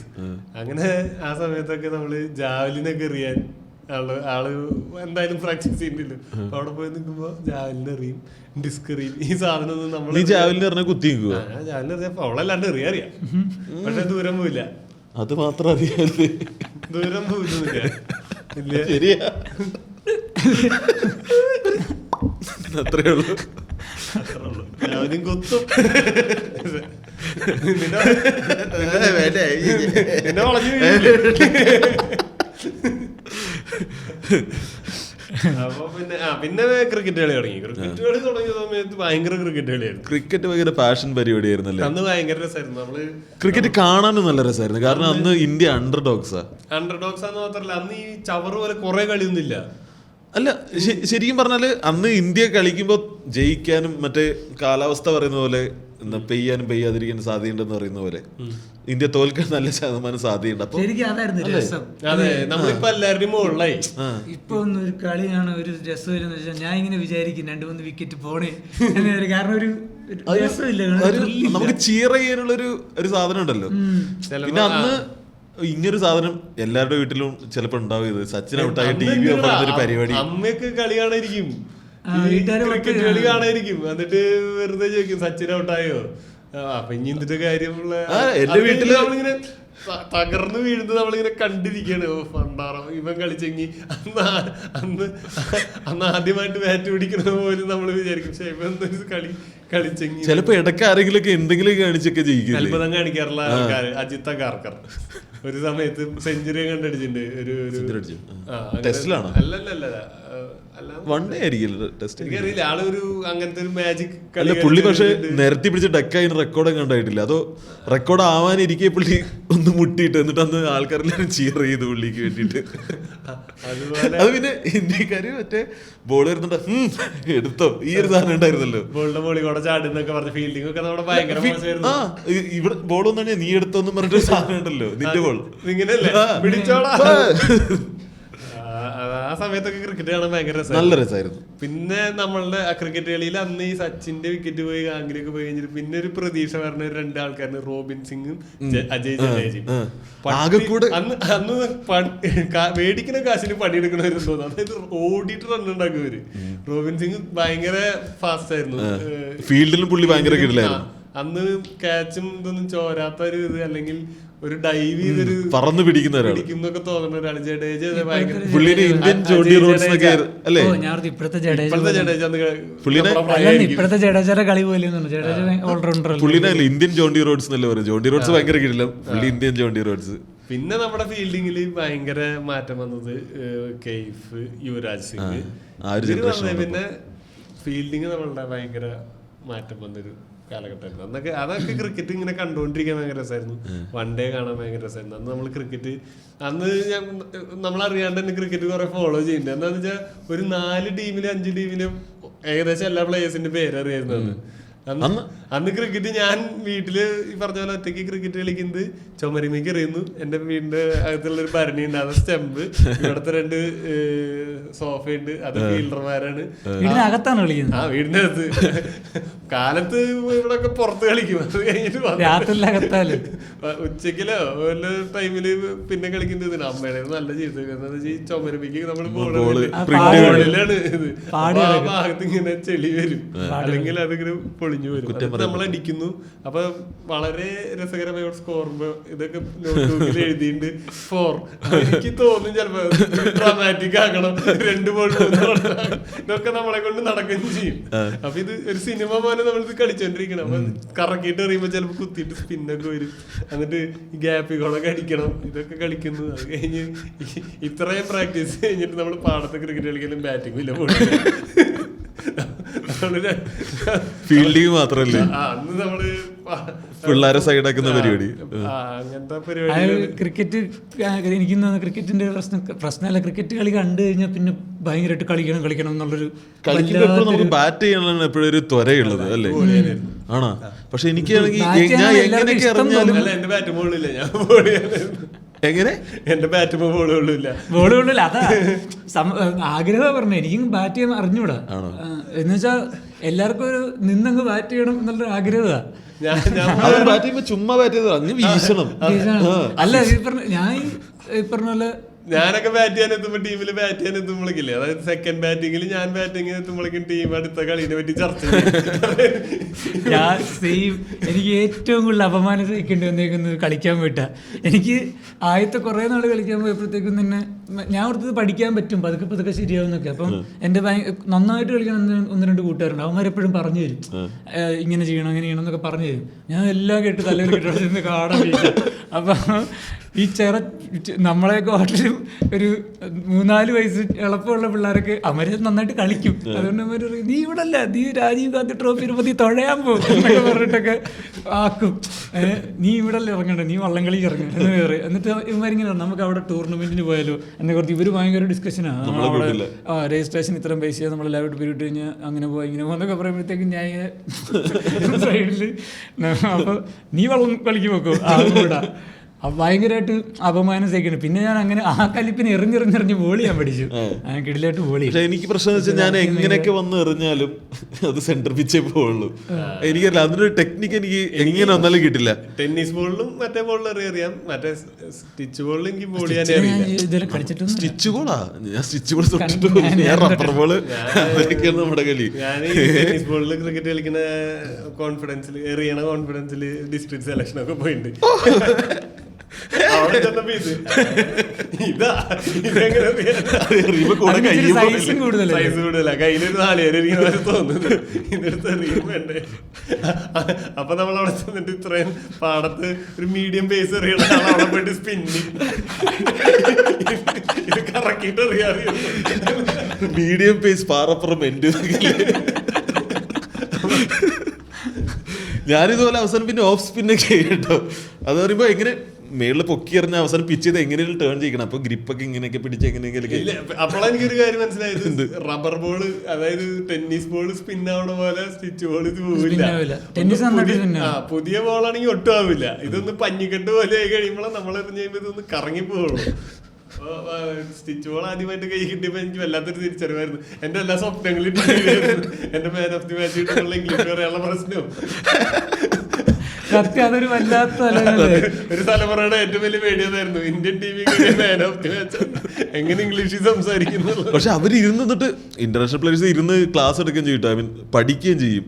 വന്ന ധോനിനെയും പിന്നീട് ധോനി ക്യാപ്റ്റനൊക്കെ മണി മുത്തമണി പാകിസ്ഥാൻ ടീമിന് വലിയ മാറ്റം ഉണ്ടായിരുന്ന ഇൽജുമാമളൊക്കെ വന്നിട്ട് പറയും ബിസ്മില്ലാഹിർ റഹ്മാനിർ റഹീം എന്ന് വിളി തുടങ്ങും. അല്ല ഏത് ചോദിച്ചാലും പറയാൻ റെഡി ആയിട്ടുള്ള ഇതായിരുന്നു, boys played well, bowlers coming to the bat. ഈ ഒരു സാധനം വെച്ചിട്ട് സാധനം ഉണ്ടായിരുന്നു. അന്ന് പാകിസ്ഥാൻ ടീമും ഭയങ്കര സ്ട്രോങ് ആയിരുന്നു. അപ്പൊ ഈ കളി നല്ല ബോളേഴ്സ് ഒക്കെ വസീം അക്രം, വക്കാർ യൂനിസ്, പിന്നെ അക്തർ കുറച്ചുകൂടെ കഴിഞ്ഞിട്ടല്ല വന്നേ. കളർ ടിവിയിലുള്ള കളിയുടെ കാര്യം പറയൂ. കളർ ടിവിയിലായിരുന്നു അന്ന് പെപ്സിയുടെ പരസ്യവും എല്ലാ വേൾഡ് കപ്പിനും പോകുന്നുണ്ട്. ആ പാട്ട് ഇറങ്ങി വേൾഡ് കപ്പിൽ എനിക്ക് തോന്നുന്നു സൂപ്പർ 6 പോലും കയറിയില്ല. ഇന്ത്യ ഫസ്റ്റ് റൗണ്ടിൽ പാട്ട് പ്ലേ ചെയ്യാനുള്ള അവസരങ്ങളും എന്താ. പക്ഷെ അന്ന് പാഷന് കുറവൊന്നും ഉണ്ടായിരുന്നില്ല കേട്ടോ. ഗാംഗുലി ക്യാപ്റ്റൻ ആയിട്ടില്ല ആദ്യമായിട്ട് നമ്മള് ഫൈനലിൽ എത്തുന്നേ. Final ജയിച്ചിട്ടുണ്ട്, sorry. പക്ഷെ അതിനുശേഷം പിന്നെ അല്ല നമ്മൾ ജയിക്കുന്ന ഉറപ്പുള്ള ടീം അതായിരുന്നു. അതായത് പിന്നെ യുവരാജൊക്കെ ഉണ്ടായിരുന്ന ടീമാണ് ഈ പറയുന്നത്. പ്രതീക്ഷ ഭയങ്കര പ്രതീക്ഷ ഉണ്ടായിരുന്ന ടീമായിരുന്നു. അല്ല കഥയല്ല, ഈ പറഞ്ഞ ഞാൻ ജീവിതത്തിൽ ഏറ്റവും കൂടുതൽ ഇൻസൾട്ട് അനുഭവിച്ചേക്കണ ക്രിക്കറ്റ് കളിക്കാൻ പോയിട്ടാണ്. എനിക്ക് ആദ്യത്തെ കുറച്ചാൾ കളിച്ച് കഴിഞ്ഞപ്പോഴത്തേക്ക് മനസ്സിലായി എന്നെ കൊണ്ട് ഇത് പറ്റില്ല എന്നുള്ളത്. അപ്പം ഞാൻ എൻ്റെ ഒരു കൂട്ടുകാരുണ്ട് വിഷ്ണു കിടിലായിട്ട് കളിക്കും. അപ്പം വിഷ്ണു ചിലപ്പോൾ എൻ്റെ വീട്ടിലേക്ക് വന്ന് നമ്മൾ രണ്ടുപേരും മാത്രമൊക്കെ കളിക്കാറ്. കാരണം എന്താ, ഞാൻ മറ്റവരുടെ പോവില്ല, എനിക്ക് അവിടെ പോയി കളിക്കാൻ പറ്റില്ല. അല്ല വിഷ്ണു വന്നിട്ട് കളിക്കും. പക്ഷെ വിഷ്ണുവിന് ഞാൻ കൂട്ടുണ്ടല്ലോ വിഷ്ണു പോകത്തുള്ളൂ. അപ്പം ഞാൻ വിഷ്ണു നമ്മൾ എന്തിനാ അവിടെയൊക്കെ പോകണം, നമുക്കിവിടെ ഇഷ്ടം പോലെ സ്ഥലമില്ലേ, നമുക്ക് ഇവിടെ കളിക്കാം എന്ന് പറയും. വിഷ്ണു തന്നെ എൻ്റെ വീടിൻ്റെ 3 ജില്ലയൊക്കെ പൊട്ടിച്ചിട്ടുണ്ട്. വിഷ്ണു നോക്കുമ്പോൾ എന്താണ് ഇവൻ വീക്കാണ്, ഇവരെടുത്ത് വീശാലോ. അല്ല വിഷ്ണു വന്നിട്ട് എന്നാ നീ ബോളറി എല്ലാവർക്കും ബാറ്റിംഗ് വേണ്ട. അപ്പൊ ഇതില് ഈ പറഞ്ഞ പോലെ നമ്മള് ചെറിയ പിള്ളേരുടെ സെറ്റ് ചിലപ്പോ കളിച്ചോണ്ടിരിക്കും. അപ്പൊ അതിന്റെ ഇടയിൽ സീനിയർ കടി ടീമിലത്തെ ചേട്ടന്റെ അധികോടൊപ്പം ഉണ്ടാവും. അപ്പൊ വെറുതെ വന്നിട്ട് ബാറ്റ് മേടിക്കും നമ്മുടെ ഒരു ബോൾ ഇട്ടാടാ അവിടെ നിൽക്കും. എന്നിട്ട് ഒരു സാധനം ഡിഫെൻഡ് ചെയ്യും, ഒരെണ്ണം കൂടി അതും ഡിപ്പെൻഡ് ചെയ്യും. ഇത് കഴിഞ്ഞപ്പോ ഇയാൾക്ക് സുഖം കഴിഞ്ഞു, ഒരെണ്ണം കൂടി ഇട്ടോ ഒറ്റ അടിച്ച് കളഞ്ഞിട്ട് പോകും. എന്നിട്ട് നമ്മള് പിള്ളേര് പോയിട്ട് ഈ സാധനം എടുത്തിട്ട് വരണം. ഞാൻ ക്രിക്കറ്റിൽ അറിയാതെ, കാരണം നമ്മൾ ഈ പറഞ്ഞ പോലെ പക്ഷെ ശരിക്കും എനിക്കിത് നന്നായിട്ട് കളിക്കണമെന്നുണ്ട്. കാരണം ഈ ക്രിക്കറ്റ് അത്ര ഇഷ്ടമാണ്, കാണുമ്പോൾ നല്ല വികാരമാണ്. അപ്പോൾ നമുക്ക് ഈ പറഞ്ഞ പോലെ വലിയ മറ്റേ കവർ ഡ്രൈവോ ഒന്നും കളിക്കണം എന്നില്ല, ബാറ്റേ മുട്ടിയാൽ മതി ബോള്. അപ്പോൾ പക്ഷെ ഭയങ്കരമായിട്ട് ആഗ്രഹമുണ്ട്. ഈ പിള്ളേർ ഭയങ്കരമായിട്ട് ഡീമോട്ടിവേറ്റ് ചെയ്യുന്ന കാരണം അവിടെ പോയിട്ട് ഇത് കളിക്കാൻ പറ്റിയിട്ടില്ല. അതുകൊണ്ട് ഞാൻ പിന്നെ അങ്ങനെ അങ്ങോട്ട് പോകത്തില്ലായിരുന്നു. പക്ഷെ ഞാൻ ജീവിതത്തിൽ അറിയാതെ എന്നോ ഒരു ദിവസം ഒരു 6 അടിച്ചിട്ടുണ്ട്. അത് അത്യാവശ്യം നമ്മൾ കളിക്കാൻ പോണ കൂട്ടത്തിൽ ഏറ്റവും വലിയൊരു ഗ്രൗണ്ടിൽ മറ്റേ ലെഗ് സൈഡിലോട്ട് ശ്രീശാന്ത് അടിച്ച 6 സെലിബ്രേറ്റ് ചെയ്താ പിന്നില്ലാതെ. പക്ഷെ അത് ടീമിന് ഒരു ആവശ്യമില്ലാഞ്ഞൊരു സമയത്ത് മറ്റേ നേരത്തെ പറഞ്ഞ തന്നെ ചിലപ്പോൾ ഇവന്മാർ കട്ടപ്പൊരുത്തലായിരിക്കും. ഇവന്മാർ നന്നായിട്ട് കളിക്കാന്ന് പറഞ്ഞാൽ എല്ലാവരും കളിച്ച് ഔട്ടായി കഴിഞ്ഞ് ലാസ്റ്റ് ആണ് നമ്മളെ ഇറക്കണേ. അപ്പോഴത്തേക്ക് അവന്മാർ ഇനിയിപ്പോ 4 ഓവറൊക്കെ എറിയണം, ഇവൻ നിന്ന് സമയം പോകും, നമുക്ക് അടുത്ത കളി തുടങ്ങാന്നൊക്കെ പറയും. ഭയങ്കര ഇവര് സൈഡിൽ നിന്ന്. അപ്പൊ നമ്മൾ മനസ്സിലിരിക്കും അടുത്ത ബോൾ കാണിച്ചു തരാം, ഇങ്ങനെ വീശി പോവില്ല, കിട്ടില്ല. ഇത് തന്നെ എനിക്ക് എപ്പോഴും തോന്നിയുള്ള പ്രശ്നം എന്താ പറയുക, കുത്തറ വരെ നമുക്ക് ബോളിനെ ഫോളോ ചെയ്യാൻ പറ്റാറുള്ളൂ. കുത്തി കഴിയുമ്പോൾ നമ്മൾ തലതിരിച്ചു. അതായത് നമുക്ക് ഒരു ഇതിണ്ട്, അവിടേക്കാണ് ബോൾ കൊണ്ട് നമ്മൾ അങ്ങോട്ട് ഇപ്പോഴേ നോക്കി നിൽക്കുക. ഞാൻ പക്ഷെ എനിക്ക് തോന്നുന്നു, എനിക്ക് ശരിക്കും അത് ഭയങ്കരമായിട്ട് എന്നെ അത് ബാധിച്ചിട്ടുണ്ട്. വല്ലാതെ നാണക്കേട് ഫേസ് ചെയ്യണം. ഞാൻ അത്രയും നാണം കിട്ടിയിട്ടില്ല വേറൊരു കാര്യത്തിലും. അപ്പൊ ഞാൻ ഇങ്ങനെ മനസ്സിൽ മാറി നിന്നിട്ട് വിചാരിക്കും നിനക്കൊക്കെ പഠിക്കാൻ പറ്റുമോ, ഞാൻ പഠിക്കും മനസ്സിൽ. ഞാൻ അങ്ങോട്ട് പറയൂല, ഞാൻ മനസ്സിലത് ആശ്വസിക്കും. കളിയൊക്കെ ആരും ഇവർ ഇന്ത്യൻ ടീം കളിക്കാൻ പോണ ഒരു കാര്യമില്ല, ഇതൊക്കെ ഒരു 10ാം ക്ലാസ് ചെയ്യുമ്പോൾ തീരും, നമ്മൾ പഠിച്ചാൽ മതി. ആ സാധനം പഠിച്ച് ആശ്വസിച്ച് പോകില്ല. വിഷ്ണുവിനോട് പോടാ വേണ തന്നെ പോയി കളിക്കാൻ. വിഷ്ണുവിനോട് കഴിഞ്ഞ 2 ആഴ്ചയും കൂടെ പറഞ്ഞു ക്രിക്കറ്റ് ഒക്കെ കളിക്കാൻ തോന്നിട്ട് വയ്യാണ്. ഞാൻ പറഞ്ഞു ഒക്കെ എനിക്കത് ഓർക്കുമ്പോ പേടിയാ. അതൊക്കെ കളിക്കാനൊക്കെ കണ്ടുമ്പോ ഭയങ്കര പ്രലോഭന. നമ്മളവിടെ ഫുട്ബോൾ കളിക്കണ കണ്ടു കഴിഞ്ഞാൽ ഒന്ന് ഇറങ്ങി കളിക്കണം എന്ന് തോന്നും. അത് വിചാരിച്ചൊരു ടർഫിൽ ഇറങ്ങി 2 റൗണ്ട് ഓടിയിട്ട് ഞാനും അലക്സ് ഒന്ന് പോയായിരുന്നു. ടർഫിൽ പോയായിരുന്നു. അതിന് വീടിന്റെ അവിടെ ഒരു പ്രാവശ്യം ഇതുവരെ എല്ലാരും കൂടി നമുക്ക് ടർഫ് എടുക്കാന്നൊക്കെ പറഞ്ഞിട്ടേ, അപ്പൊ ആ തർക്കാണ് പോടന്നു. ഇത്ര പേര് കൂടി എടുത്ത് എങ്ങനെ കളിക്കാൻ പറ്റുക, എനിക്ക് കളിക്കണുണ്ടോ എല്ലാരും. 10 മിനിറ്റ് കളിച്ച് കഴിഞ്ഞിട്ട് ഇറങ്ങിക്കോളാം. ഒരുത്തിനും വരില്ല, ഞാൻ ഗോളിക്ക എന്നാലും വയ്യ, ഗോളി നിന്നാലും വയ്യ, അതൊരവസ്ഥ. അടി കിട്ടും, ഭയങ്കര ടാസ്ക് പരിപാടിയാ ഇത്. ഗോളി നല്ല അടി കിട്ടും. പിന്നെ ഈ വെക്കേഷന്റെ സമയത്തൊക്കെ ചിലപ്പോ കാര്യമായ ഫുട്ബോൾ കളി ചിലപ്പോ തുടങ്ങുന്നുണ്ട് കുറെ ബ്രേക്കിന് ശേഷം. ഈ ഫുട്ബോൾ കളിച്ചിട്ട് അന്ന് രാത്രി ഒരു മേലുവേദന ഉണ്ട്, ഫുൾ ചന്തിമൊക്കെ പുറം ഇതൊക്കെ കൂട്ടിയിട്ടൊരു മേലുവേദന. പിറ്റേ ദിവസം നമ്മളാ കളിച്ച ദിവസം ആ ടൈം വരെ കളി തുടങ്ങണ വരെ മേലുവേദന. കളിച്ച് തുടങ്ങി കുറച്ചേരം കഴിയുമ്പോ സെറ്റ് ആവും. ഞാനാണെങ്കിൽ എൻ്റെ ചേട്ടൻ ഭയങ്കര റൊണാൾഡോ ഫാനാണ്. അപ്പം പുള്ളിക്കാരനാണെങ്കിൽ കാറിൽ മറ്റേ റൊണാൾഡോയുടെ സ്റ്റിക്കറൊക്കെ അടിച്ചിട്ടുണ്ട്. Cristiano Ronaldo. അപ്പം ഇവന്റെ ചേട്ടൻ അല്ല, ഈ ക്രിസ്ത്യാനോ റൊണാൾഡോയുടെ ഭയങ്കര ഫാനാണ്. അപ്പം പുള്ളിക്കാരൻ 7 എന്നുള്ള നമ്പറിനോട് ഭയങ്കര ഇത്. അപ്പം നമ്മുടെ ചേട്ടനാണല്ലോ, അപ്പം പുള്ളി ഇത് ഫോളോ ചെയ്യണ കാരണം ഞാൻ ഫുട്ബോൾ കാണാറില്ല. കാരണം ക്രിക്കറ്റിലാണെങ്കിൽ കണ്ടോണ്ടിരിക്കാൻ എന്റർടൈൻമെന്റ് ഉണ്ടല്ലോ ഓരോ എന്തായാലും. പക്ഷെ ഫുട്ബോൾ ഗോൾ അടിക്കുന്നവർ വെയിറ്റ് ചെയ്തിരിക്കാന്നുമില്ല. ചിലപ്പോൾ 90 മിനിറ്റ് കണ്ടിട്ട് ആരും ഗോൾ അടിക്കില്ല.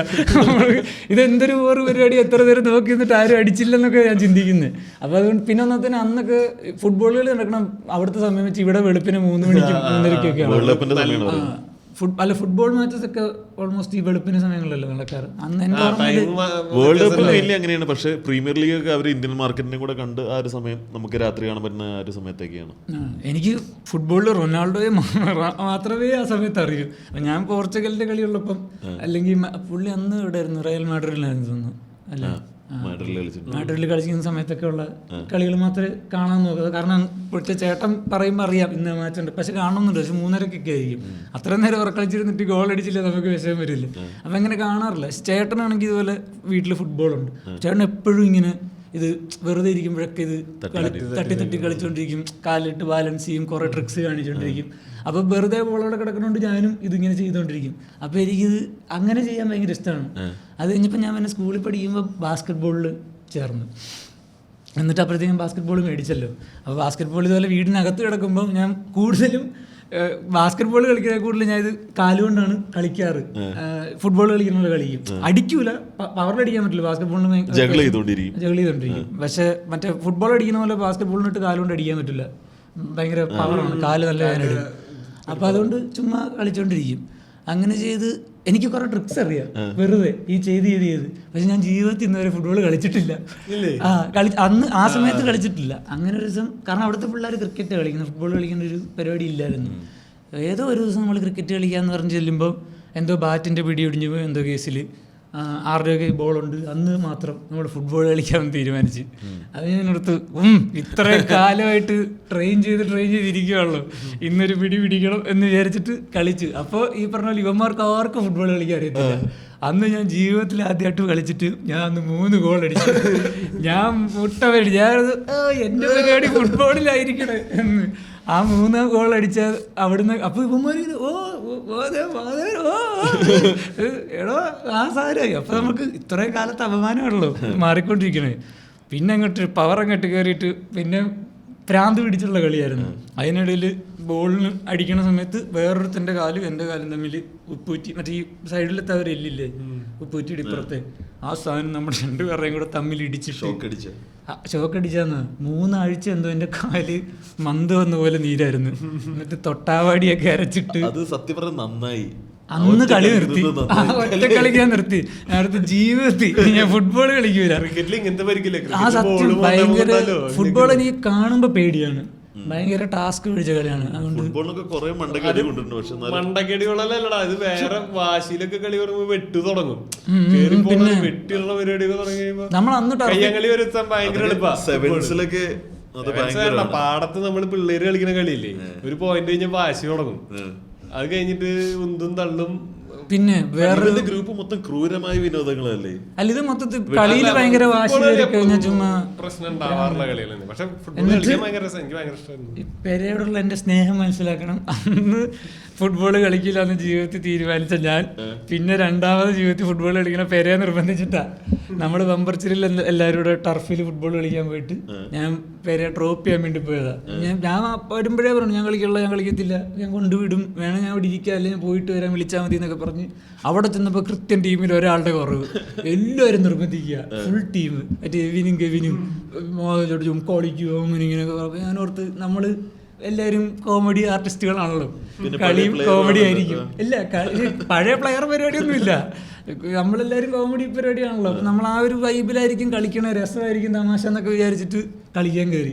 ആദ്യത്തെ ഒരു 10 മിനിറ്റ് എന്നൊക്കെ പറഞ്ഞാൽ ഇത് ഞാൻ പ്രതീക്ഷിച്ച കളി. അതായത് ആർക്കും ഒന്നും പറ്റുള്ള മറ്റേ നല്ല സ്കിറ്റൊക്കെ കളിക്കണ വയറുള്ള ചേട്ടന്മാരൊക്കെ ഓടി നമ്മളവരെ ട്രോളും, കെവിനൊക്കെ എടുത്തിട്ട് അലക്കെ വരെ. എന്നിട്ട് അവസാനം ചിലർ ബോളൊക്കെ അടിക്കാൻ വന്ന് കാല് തെന്നി വീഴുക, മൊത്തം ചിരിയുക. നമ്മൾ പിന്നെ ഞാൻ നിലത്തൊക്കെ കിടന്ന് ചിരിക്കുക, ഭയങ്കര രസം. നമ്മൾ ചിരിച്ചും കൂടെ ക്ഷീണിക്കുക. പക്ഷെ ഈ കളിയിലും ആ 10 മിനിറ്റ് ലൈറ്റായിട്ട് ഓടിയിട്ട് തന്നെ വയ്യാണ്ടായി, കിതച്ചിട്ട്. മറ്റേ ഇവിടുന്നൊക്കെ വേറെ എന്തോ ഒരു വികാരം, വല്ലാത്തൊരു വികാരം. എന്നിട്ട് പിന്നെ ഞാൻ പതുക്കെ ഇത്രയും ആവേശം വേണ്ട, കുറച്ച് കുറയ്ക്കുക എന്നൊക്കെ പറഞ്ഞ് ഞാൻ പിന്നെ നൈസായിട്ടൊക്കെ നിൽക്കുമായിരുന്നു. അപ്പോൾ അവിടെ നിന്ന് അങ്ങോട്ട് കളി കയറി മൂത്തിട്ട് ഇതിനകത്ത് മെയിനായിട്ടും കളിക്കാൻ അറിയാവുന്നൊരു 3-4 പേര് ഭയങ്കര അശ്വിനൊക്കെ ഭയങ്കര വാശിക്കളി. പിന്നെ അവസാനം പതുക്കെ എല്ലാവർക്കും വാശിയായി. എനിക്ക് അത്ര വാശിയൊന്നും ഇല്ലായിരുന്നു. പക്ഷെ ഞാൻ പോയിട്ടൊരു കോർണർ സേവ് ചെയ്യാൻ വേണ്ടി നിന്നതാണ്. ഇവൻ കയറി ഒരൊറ്റ അടി. അതാ ഞാൻ ഒന്നും കണ്ടില്ല, ഇവന് ഷോട്ട് എടുക്കണതും കണ്ടു, പിന്നെ എൻ്റെ കണ്ണിൽ ഇരുട്ടാ ഒരു 5 സെക്കൻഡ്. എനിക്ക് ഇവിടെ വന്ന് എന്തോ ഒരു അടിച്ച സാധനം ഓർമ്മയുണ്ട്, മൂക്കിൽ നിന്നൊക്കെ ചോരയും വന്ന് ഡാർക്ക്. എൻ്റെ തലയിൽ ഇടിച്ചിട്ട് മറ്റേ ഷാജി മാലിക്കരച്ചേട്ടൻ്റെ മേത്തടിച്ചിട്ട് ഷാജി മാലിക്കരച്ചേട്ടൻ കൈ തോറ്റ് എന്ത് പറ്റി, ഞാൻ പറഞ്ഞു ആ സാധനം എൻ്റെ മുഖത്തിടിച്ചിട്ട് അങ്ങോട്ട് വന്ന് വല്ലാണ്ടായി പോയി. പിറ്റേ ദിവസമൊക്കെ നീരൊക്കെ ആയിരുന്നു. അതുകൊണ്ട് എന്തിനാണ് ആൾക്കാർ ഇത്രയും വാശിക്ക് കളിക്കുന്നത് എനിക്ക് മനസ്സിലായി. ഞാൻ എപ്പോഴൊക്കെ ഇങ്ങനെ ക്രിക്കറ്റ് ആയാലും ഫുട്ബോൾ ആയാലും ഞാൻ ഫണ്ണായിട്ടാണ് ഇരിക്കുക. എനിക്ക് ഏതൊരു സ്റ്റേജ് ആയാലും ഞാൻ അങ്ങനെ അതിനെ കാണുള്ളൂ. അല്ല, ഇതിന് മരിച്ചു കിടന്ന് ചെയ്യേണ്ട കാര്യമില്ല. ഫുട്ബോൾ കളി തന്നെ അങ്ങനെ നമ്മള് പിന്നെയും ഒരു തമാശ രീതിയിൽ കളിക്കാൻ പറ്റും. ഫുട്ബോൾ കളി തുടങ്ങി കഴിഞ്ഞപ്പോ തന്നെ പതുക്കെ ആവേശം കയറി വരും. ഞാൻ മൊത്തത്തിൽ ഞാൻ സ്പോർട്സ് എന്ന് പറഞ്ഞൊരു മേഖലയിൽ വൻ പരാജയമാണ്. അപ്പൊ ഞാൻ ഈ പറഞ്ഞ ഇതെല്ലാം പാരലി ഇങ്ങനെ മുഞ്ചിരിക്കണം. ഒരാൾ താഴെ കഴിഞ്ഞ ദിവസം കമന്റ് ഇട്ടു, ഊമ്പി ഊമ്പി എന്നുള്ള വാക്ക് ഇടയ്ക്കിടയ്ക്ക് ഉപയോഗിക്കരുത്. അപ്പൊ അനീസൊക്കെ താഴെ കമന്റ് ഇട്ടു, എന്നാൽ ഞങ്ങൾ ഇനി മുതൽ മൂഞ്ചി മൂഞ്ചി എന്ന് ഉപയോഗിക്കാം. ഞാൻ കണ്ടില്ല. അപ്പം അതുപോലെ ഞാൻ ഇങ്ങനെ മൊത്തത്തിൽ തെളിഞ്ഞ് നിൽക്കുക ആ സമയത്ത്. അപ്പം ഞാനിങ്ങനെ ചേച്ചിയാണെങ്കിൽ, ഞാൻ നേരത്തെ ഉള്ള എപ്പിസോഡ് പറഞ്ഞല്ലോ, ചേച്ചിയായിട്ടുള്ള ഒരു വാശിയുണ്ടല്ലോ എപ്പോഴും. അപ്പൊ ചേച്ചി സ്പോർട്സിൽ ഭയങ്കര കിടിലായിരുന്നു. അപ്പൊ ചേച്ചി എപ്പോഴും ചേച്ചി മറ്റേ 100 മീറ്റർ റേസ്, ലോങ് ജമ്പ് പരിപാടിയൊക്കെ ഉണ്ടായിരുന്നു. അപ്പൊ ഇവിടെ പോയിട്ട് എല്ലാത്തിലും പങ്കെടുത്ത് പ്രൈസ് മേടിച്ചോട്ട് വരും വീട്ടില്. അപ്പൊ ഇങ്ങനെ മറ്റേ ബൗളൊക്കെയാണ് കിട്ടുന്നത്, ഗ്ലാസിന്റെ ബൗള്, അത് ഇതൊക്കെ. അവിടത്തേക്കും ചേച്ചി കണ്ടേ എന്തേലും ഉണ്ടോ എന്നൊക്കെ ചോദിക്കും, അങ്ങനെയൊക്കെ പറയും. എന്നിട്ട് ചേച്ചി പറയും, എനിക്കിന്ന് വൈകിട്ട് കഞ്ഞി എന്റെ പാത്രത്തിൽ മതി എന്നൊക്കെ പറയും. അപ്പൊ ഞാൻ കൊടുക്ക്, പിച്ചക്കാരുടെ പാത്രം പോലത്തെ ഒരു സാധനം, നീ ഇതാണോ ഓടിയിട്ട് കിട്ടിയെന്നൊക്കെ ചോദിക്കും. ശരിക്കും അങ്ങനെ തന്നെ ഇഷ്ടമാണ്. അപ്പൊ പക്ഷെ എനിക്കത് വാശിയുണ്ട്. അപ്പൊ നമ്മളപ്പുറത്തേക്ക് 2 സ്കൂളിലായിരുന്നു. ചേച്ചി വേറെ ഗേൾസ് സ്കൂളിലും ഞാൻ ബോയ്സ് സ്കൂളിലാണ്. അപ്പം ഞാൻ പോയിട്ട് ആദ്യമായിട്ടൊരു ദിവസം ഞാൻ ഇങ്ങനെ ഓർത്ത്, നമ്മൾ അത്യാവശ്യമൊക്കെ വരുമ്പോൾ നന്നായിട്ട് ഓടാറുണ്ടല്ലോ. അപ്പോൾ നമ്മൾ 100 മീറ്റർ റേസ് ഇവിടുന്ന് അവിടെ വരെ ഉള്ളൂ, എത്തും, കുഴപ്പമില്ലെന്ന് ഓർത്തിട്ട് 100 മീറ്റർ റേസിന് പേര് കൊടുത്തു. ഫസ്റ്റ് ആദ്യം 100 മീറ്റർ റേസ് തുടങ്ങുമായിരുന്നു. ആദ്യത്തെ 5 പേര്, മറ്റേ 5 ഇതുണ്ട്, ഞാനും സൈഡിൽ നിൽപ്പുണ്ട്. എനിക്ക് എല്ലായിടത്തും ഇങ്ങനെ തുടങ്ങാൻ നേരം വരെ എൻ്റെ കോൺഫിഡൻസ് വെച്ച് കഴിഞ്ഞാൽ പറ്റും. നമ്മളിങ്ങനെ വിചാരിക്കണ അത്ര സ്പീഡ് വരുന്ന ഇതങ്ങോട്ട് തുടങ്ങി, ഓൺ യുവർ മാർക്ക് റെഡി, മറ്റേ 3, 2, 1 എന്തോ പറഞ്ഞു ഗോ എന്ന് പറയുക. വെടിക്കെട്ട് പോലെ 4 പേര് അവിടെ വരെ പോയി. ഞാൻ എന്നിട്ട് ആദ്യത്തെ ഒരു കുറച്ച് സെക്കൻഡ് ഓടിക്കഴിഞ്ഞപ്പോൾ ഞാൻ തീരുമാനിച്ചു സൈഡിൽ കൂടെ ഓടി മാറിയാലോ, നാണക്കേടാണല്ലോ. അതുപോലെ സ്പീഡിൽ പിള്ളേർ ഓടുന്നു, എനിക്ക് ജന്മത്തത്ര സ്പീഡിൽ ഓടാൻ പറ്റത്തില്ല. അപ്പോൾ എനിക്ക് നാണക്കേട് അവിടുന്ന് അടിച്ചു, കാരണം തോറ്റു എന്ന് ഉറപ്പായി. 100 മീറ്റർ ഞാനൊരു 30 മീറ്റർ എത്തിയിട്ടില്ല, അതിന് പിന്നെ ഞാൻ പരാജയം മനസ്സിലാക്കി. എന്നിട്ട് ഞാൻ ഓർത്ത് പിന്നെ കംപ്ലീറ്റ് ചെയ്യണമല്ലോ. ഞാൻ പിന്നെ മരണ ഓട്ടം ഓടുക, എപ്പോഴെത്താൻ ഒരു രക്ഷയില്ല. വെടിയും പോകാൻ പോലെ തീരുമല്ലോ 100 മീറ്റർ. അപ്പോഴത്തേക്ക് ഇവന്മാരെല്ലാവരും ഓടി അവിടെ എത്തി, ഞാൻ ഒറ്റയ്ക്ക് ഓടുക. ഇതൊക്കെ ഒരു 5-10 സെക്കൻഡ് നടക്കണ സാധനം. പക്ഷെ ഞാൻ മാത്രമേ ഉള്ളൂ, സാധനം അവിടെ കഴിഞ്ഞ്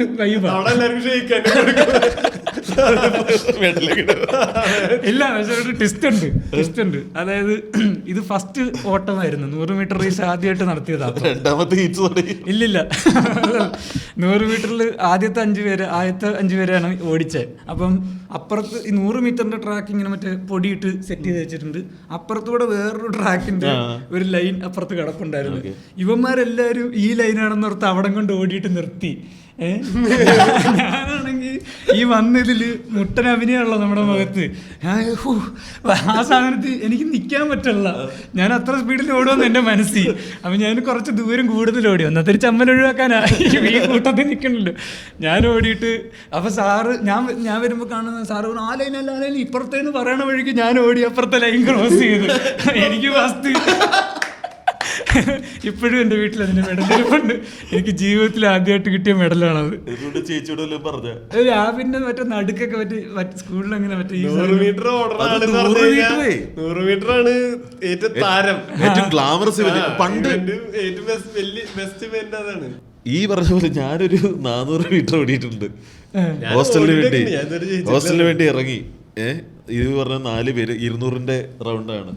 നമുക്കൊന്നും 4 പേരെന്ന് വെച്ചാൽ 100 മീറ്റർ ഓടിയാൽ മതി എന്നല്ലേ? അല്ല, ഞാൻ പറയട്ടെ, സ്റ്റാർട്ട് ചെയ്തു, ഞാൻ ഫസ്റ്റാ. ഓടി ഫസ്റ്റ് റൗണ്ട് കഴിഞ്ഞു, വരുന്നില്ലേ? ഫസ്റ്റ് റൗണ്ട് കഴിഞ്ഞപ്പോ പിന്നെ നമുക്ക് ഒരു 4 പേരുടെ ടക്കേന്ന് പറഞ്ഞ് കയറിപ്പോന്ന് നമ്മള് തീർന്നേ.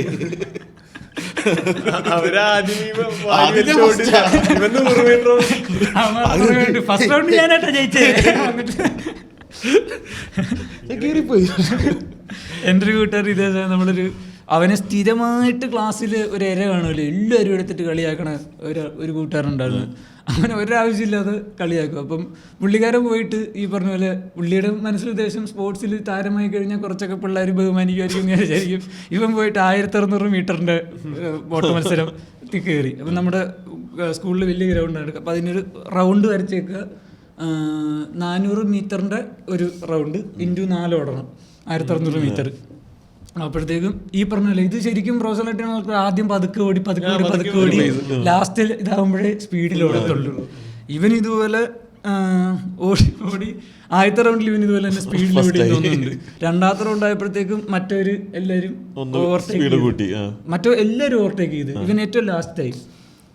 അവസാനം പുള്ളി മറ്റേ ഫസ്റ്റ് റൗണ്ടിൽ ഏറ്റവും സ്പീഡ് ഇട്ടിട്ട് ബാക്കി അടുത്ത റൗണ്ട് തൊട്ട് ഇവൻ സ്ലോയാ.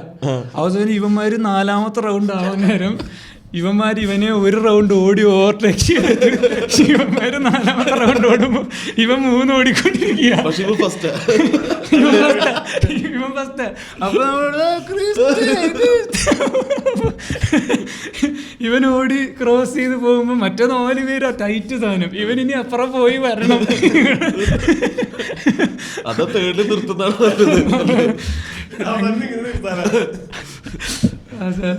അത്ലറ്റിക്സ് ഏറ്റവും പറഞ്ഞ ഈ അവസാനം വെച്ച് കയറി വരുന്ന കാണാൻ നല്ല രസമാണ്, ഭയങ്കര ആവേശമാണ്. കോളേജിലൊക്കെ ജിമ്മി എന്ന് പറഞ്ഞിട്ടുണ്ടായിരുന്നു, ഞങ്ങളുടെ കോളേജിൽ ഉണ്ടായിരുന്ന. അവൻ ഓട്ടം ഭയങ്കര കിട്ടുമായിരുന്നു. അതൊക്കെ 100 മീറ്റർ ഒക്കെ ഓടും. അവൻ 100-200 ഒക്കെ ഇവൻ സുഖമായിട്ട് പിടിക്കും. അപ്പൊ നമുക്ക് ആകെ സ്പോർട്സിലുള്ള സ്ട്രോങ് പോയിന്റ് അതാ. ഞങ്ങളുടെ ഇതില് സ്പോർട്സിന് ബയോടെക്നോളജിയില് ഞങ്ങളുടെ ആണുങ്ങളുടെ ഫുൾ ഡിപ്പാർട്ട്മെന്റ് ഞങ്ങൾ അതൊക്കെ സുഖമായിട്ട് അടിക്കും. പക്ഷെ ബയോടെക്നോളജി എന്ന് പറഞ്ഞൊരു ക്ലാസ് ഉണ്ട്, അവിടെ ആൺപിള്ളേരില്ല, പെൺപിള്ളേര് മാത്രമേ ഉള്ളൂ. പക്ഷെ സ്പോർട്സിന്റെ മാർക്ക് കൂട്ടുമ്പോൾ എല്ലാവരുടെയും കൂട്ടിയിട്ടല്ലേ കൂട്ടും. ഈ പെണ്ണുങ്ങളുടെ എല്ലാ ഇവന്റും ഒരെണ്ണം ഇല്ലാണ്ട് ഇവർക്ക് അടിക്കും. പെണ്ണുങ്ങളുടെ മത്സരം ഇല്ലടാ, പെണ്ണുങ്ങളുടെ മത്സരം നടക്കണ്ടില്ല. പക്ഷെ ഞങ്ങളുടെ ഡിപ്പാർട്ട്മെന്റിൽ പെണ്ണുങ്ങളുടെ മത്സരിക്കാൻ ആളില്ല, അവരുടെ പെണ്ണുങ്ങള് മാത്രമല്ല. അപ്പൊ അവര് തന്നെ മത്സരിക്കുന്നു, അവര് തന്നെ ജയിക്കുന്നു.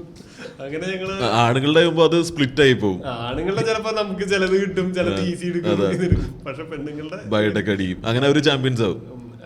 ഏകദേശം നല്ല ടൈറ്റ് കോമ്പറ്റീഷൻ അവര് അങ്ങനെ കൊണ്ടുവരാറുണ്ട്. നമ്മള് കോളേജിൽ പഠിക്കുന്ന സമയത്ത്, അല്ല ഞാൻ സ്കൂളിൽ പഠിക്കുന്ന സമയത്തിന് ഈ പറഞ്ഞ ഫുട്ബോൾ കളിയൊക്കെ കാണുന്ന ഒരു ഫുട്ബോൾ ഹരാണ്, ക്രിക്കറ്റ് ഹരാണ്, ഒക്കെ ഭയങ്കര കളികൾ പഠിപ്പിനോട്ട് ഒഴികെ ബാക്കി എല്ലാത്തിനോട് ഹരാണ്. അപ്പൊ ഇതൊക്കെ ചിലപ്പോ കാണും. അപ്പൊ അന്ന് വേൾഡ് കപ്പ്, അന്നാണ് ശരിക്കും ബ്രസീലിന്റെ ഏറ്റവും നല്ല ടീം. ഈ റൊണാൾഡോ, റോബർട്ടോ കാർലോസ് മറ്റേ കിക്ക് എടുക്കുന്നില്ലേ, ഫ്രീ കിക്ക്.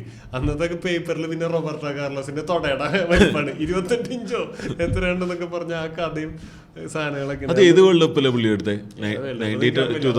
കണ്ടോണ്ടിരിക്കുന്ന സമയത്തുള്ള വേൾഡ് കപ്പ്. അത് ഭയങ്കര ഫ്രീ കിക്ക് ആയിരുന്നില്ലേ, ഓടി വന്നിട്ട് എന്താടാ അതെങ്ങനെ ആൾക്കാർ അതിന്റെ ഫിസിക്സ് ഒക്കെ അതിന്റെ പിന്നെ അനലൈസ് ചെയ്യുന്ന സംഭവങ്ങളൊക്കെ കറങ്ങിയിട്ട് ഇങ്ങനെ കറങ്ങിയിട്ട് പോസ്റ്റ് കയറുന്ന, അതും വൻ പവറിലല്ലേ പുള്ളി എടുക്കുന്നത്. അതിനുശേഷം ആളുടെ കഥകൾ, ആള് മണല് നിറച്ചാണ് ഫുട്ബോളില് ഇവിടെ കളിച്ചു പഠിക്കുന്നത്. മനോരമ പിന്നെ കുറയ്ക്കില്ലല്ലോ.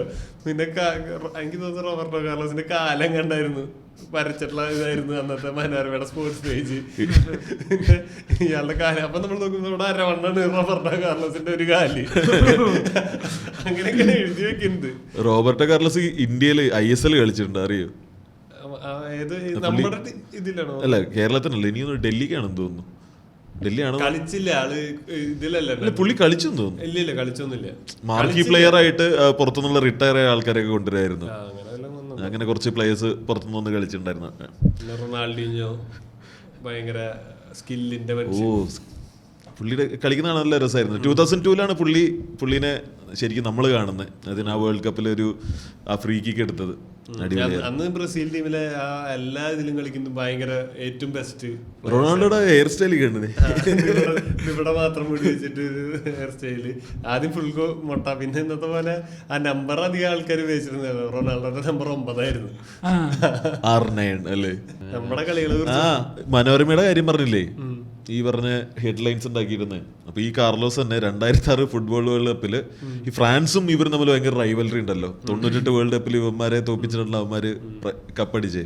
അപ്പൊ അന്ന് എനിക്ക് ഓർമ്മയുണ്ട്, അന്ന് സ്കൂളിൽ ഈ ഫ്രാൻസിന്റെ ആരാധകർ വന്നിട്ട് മിഠായി കൊടുക്കുന്നു. ഈ മനോരമ അന്ന് കാണിച്ചതാണ്. റോബർട്ടോ കാർലോസ് ആയിരുന്നു തിയറി എൻട്രീനെ മാർക്ക് ചെയ്യേണ്ടത്, ഫ്രീക്കോ കോർണർ എങ്ങാണ്ട് എടുക്കുമ്പോൾ. അപ്പൊ പുള്ളി അന്നേരം സോക്സ് ഒന്ന് വലിച്ചു. അപ്പൊ എൻട്രി ഗോൾ അടിച്ചു, അങ്ങനെ ബ്രസീൽ പുറത്താവുകയാണ്. പിറ്റേന്ന് മുമ്പാർ ഇതുപോലൊരു ടാഗ് ലൈനാണ്, ഒരു ഹെഡ് ലൈനായിട്ട്, എന്താ കാർലോസ് സോക്സ് ഇട്ടു, ബ്രസീൽ തൊപ്പിയിട്ടു.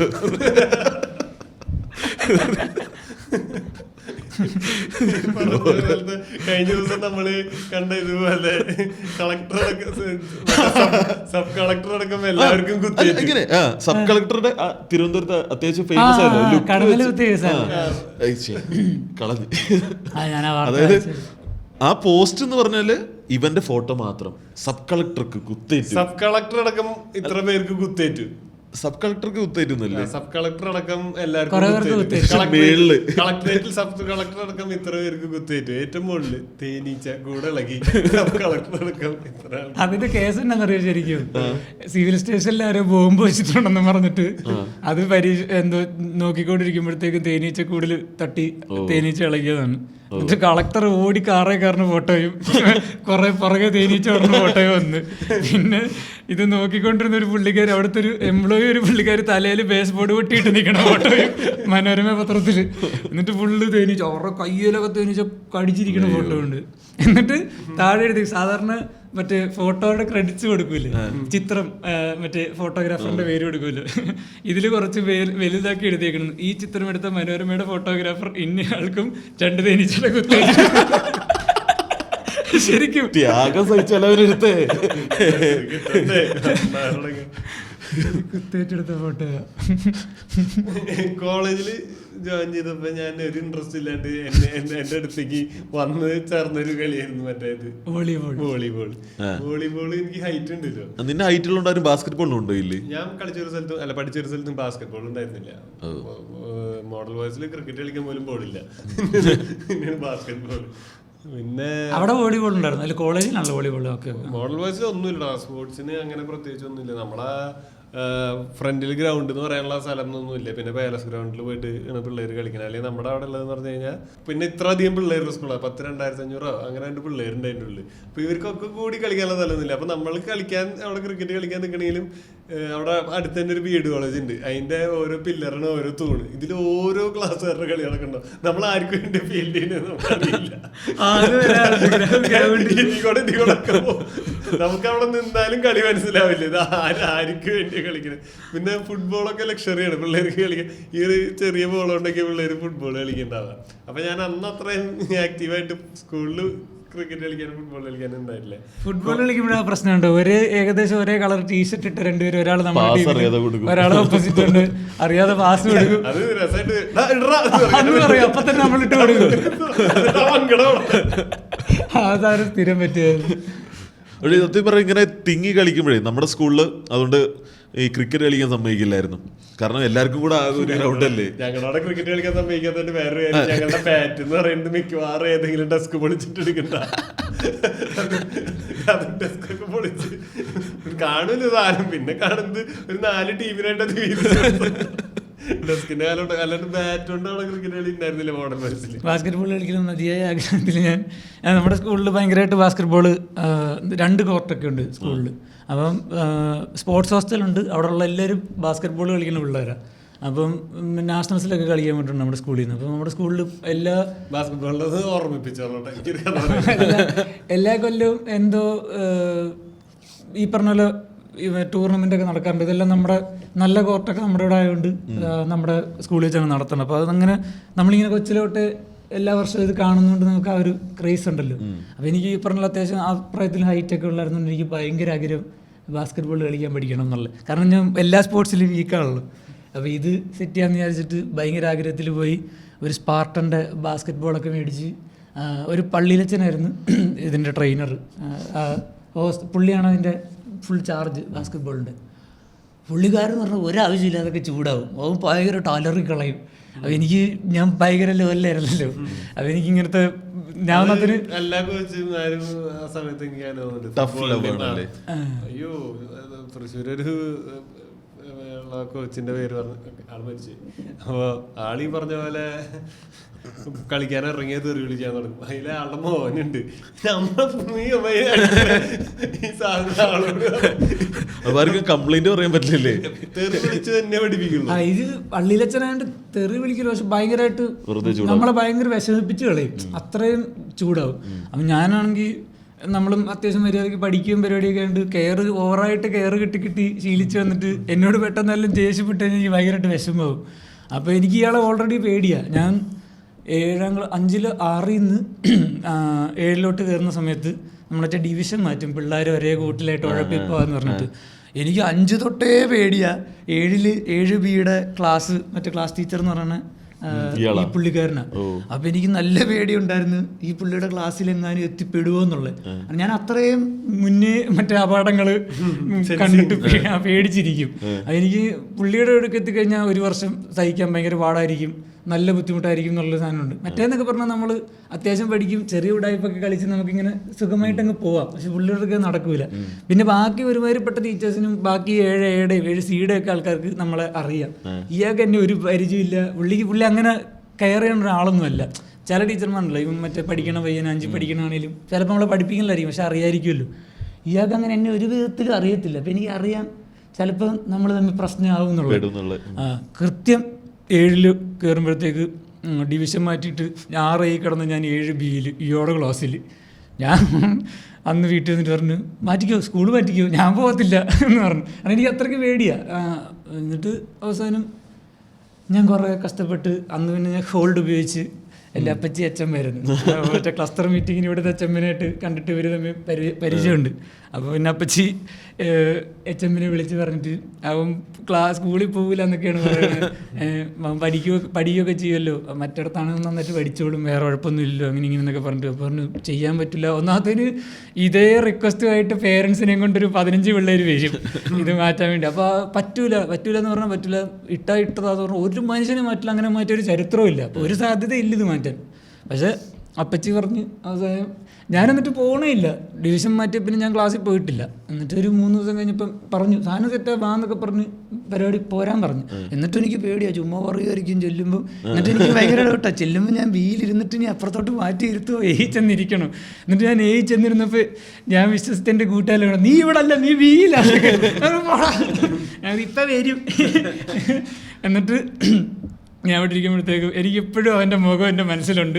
7 മര്യാദയ്ക്ക് ഇരുന്നിടത്തന്നെ ഒരു ടീച്ചർ വന്നിട്ട് സ്വരാജ് രതികുമാർ എന്ന് പറഞ്ഞിട്ട് ലിസ്റ്റ് ഇട്ടപ്പോൾ ചെറുതായിട്ട് മാറിപ്പോയതാണ്. സ്വരാജ് 7B സ്വരാജ് അവിടെ നിന്ന് ഡാർക്ക് അടിച്ച് നമ്മൾ രക്ഷപ്പെട്ടില്ലല്ലോ, നമ്മളൊക്കെ 7 ഉള്ള വൈവിലിരുന്നവനാ. അവനെ പിടിച്ച് അവനവിടെ നിന്ന് എഴുന്നേപ്പിച്ച് അവനിതായിട്ട് സെറ്റായിരുന്നവനാ. അവനെ എഴുന്നേപ്പിച്ച് 7B കൊണ്ടിരുത്തി എന്നെ 7 സ്വരാജ പോകാൻ നേരം എന്നെ ഒരു നോട്ടം നോക്കി.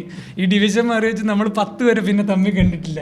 +1 ഞാനും സ്വരാജും ബയോളജിയിൽ ഒരുമിച്ചൊരു ക്ലാസ് വന്ന് ഫസ്റ്റ് ദിവസം സ്വരാജ് കിടന്ന് പറയും, നീ എന്റെ ജീവിതം കൊണ്ടിച്ചാടാ. ഞാൻ പറഞ്ഞു എനിക്കത് അറിയായിരുന്നു, ഇല്ല എൻ്റെ ആയന്, അതുകൊണ്ടാ നീ ക്ഷമിക്ക്. അങ്ങനെ ക്ലാസ്സൊക്കെ നോക്കി. അപ്പോൾ ഈ ആളാണ് ബാസ്കറ്റ് ബോൾ പഠിപ്പിക്കുന്നത്. അവിടെയും എനിക്ക് പേടിയുണ്ട്, പക്ഷേ ഇത് പഠിക്കാമെന്നുള്ള ആഗ്രഹം കൊണ്ട് ഞാൻ ബോളൊക്കെ മേടിച്ചിട്ട് ഫസ്റ്റ് ദിവസം പോയി ഭയങ്കര പേടിച്ചാൽ നിന്ന് കുഴപ്പമില്ലായിരുന്നു. 2ാമത്തെ ദിവസം പോയി. 3ാമത്തെ ദിവസം ഞാൻ ചെന്നില്ല, എന്തോ പ്രശ്നം കൊണ്ട്. 4ാമത്തെ ദിവസം ചെന്നപ്പം തലേ ദിവസം വന്നില്ല എന്നും പറഞ്ഞ് എന്നെ ഭയങ്കരമായിട്ട് ഫയർ ചെയ്ത്. എന്നിട്ട് എന്തോ ഗ്രൗണ്ടിന് ചുറ്റും 3 റൗണ്ട് ഓടിയിട്ട് കയറിക്കോളാനൊക്കെ പണിഷ്മെൻ്റൊക്കെ. ഞാനപ്പം തന്നെ ബോളെടുത്ത് വീട്ടിൽ പോയി. പിന്നെ 3 റൗണ്ട് ഓടാൻ നമ്മളെന്ത് എനിക്ക് പണ്ട് അങ്ങനെ ഇറിറ്റേറ്റ് ചെയ്ത് കഴിഞ്ഞാൽ പിന്നെ വേണ്ട എന്നുള്ളൊരു മൂടാ. ഞാൻ ഇതുപോലെ NCCയിലുണ്ട് വിഷയമേ, ഗെയിമൊന്നും കൊള്ളൂല വേറെ. ഞാനിതുപോലെ NCCയിൽ ഗ്രേസ് മാർക്ക് കിട്ടില്ല എന്നുള്ള, സർവീസ് എന്നല്ല ഗ്രേസ് മാർക്ക് കിട്ടും എന്നുള്ള ഒറ്റ ഇൻറ്റൻഷനിൽ NCC കയറി. NCCയുടെ ചാർജുള്ള സാറിന് എന്നെ ഇതുപോലെ ഭയങ്കര ഇഷ്ടമാണ്.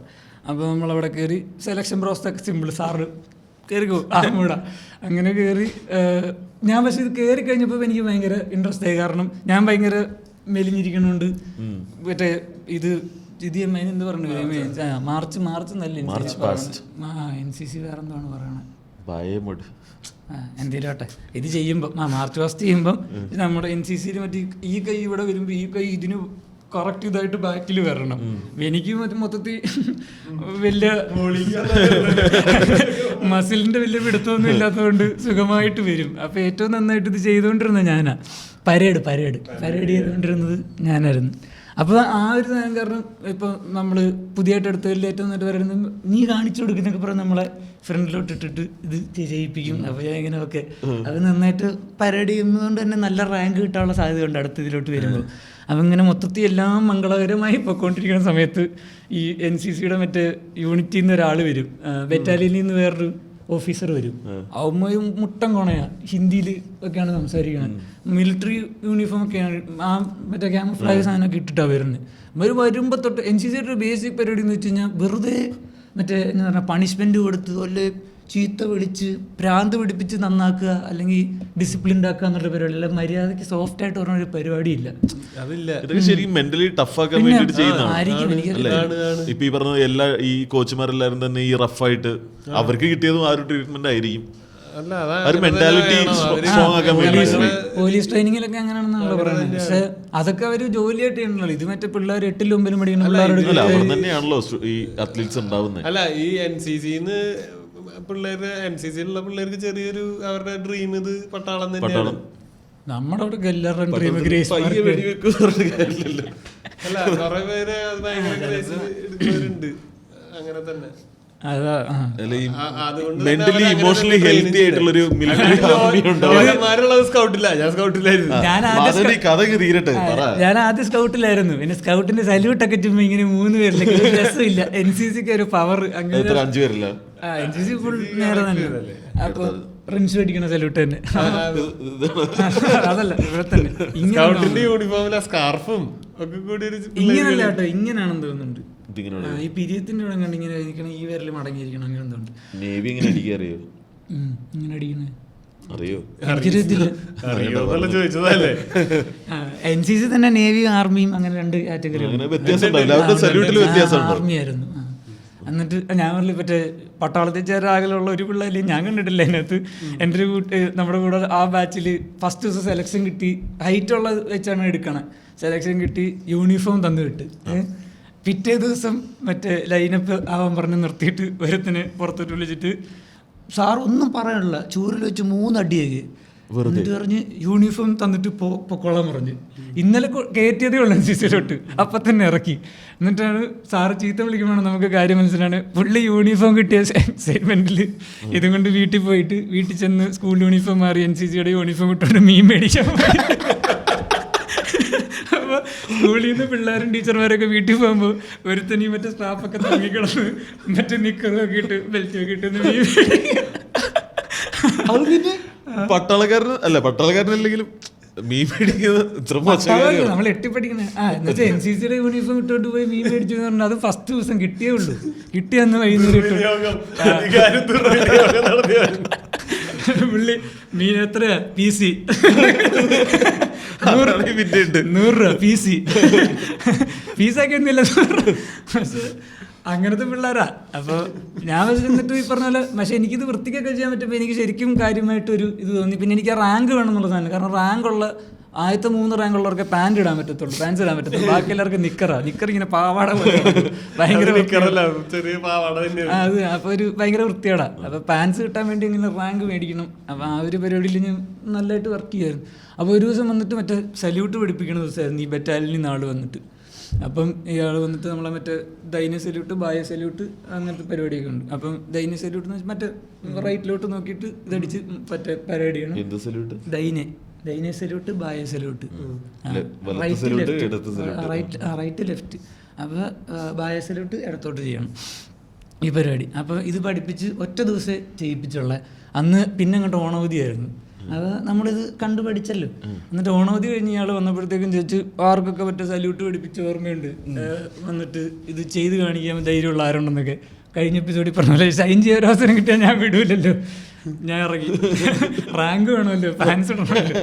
ഞാൻ ഇറങ്ങിയിട്ട് ഉടനെ പുള്ളിക്കാരൻ ഇതുപോലെ കമാൻഡ് തരും, ഞാൻ പരേഡ് ചെയ്യും. പുള്ളി ചുമ്മാ എന്നെ കൊണ്ട് ഒരു റൗണ്ട് ചെയ്യിപ്പിച്ചു ചെയ്തു. അതൊക്കെ നമ്മുടെ പൊക്കയാണല്ലോ, അതൊക്കെ വൃത്തിക്ക് ചെയ്യും. എന്നിട്ട് പുള്ളി എൻ്റെ സല്യൂട്ട് കറിന് ദൈന്യ സല്യൂട്ട് എന്ന് പറഞ്ഞു. അപ്പോഴത്തേക്ക് ഞാൻ റൈറ്റിലോട്ട് സല്യൂട്ട് ചെയ്തു പോയി.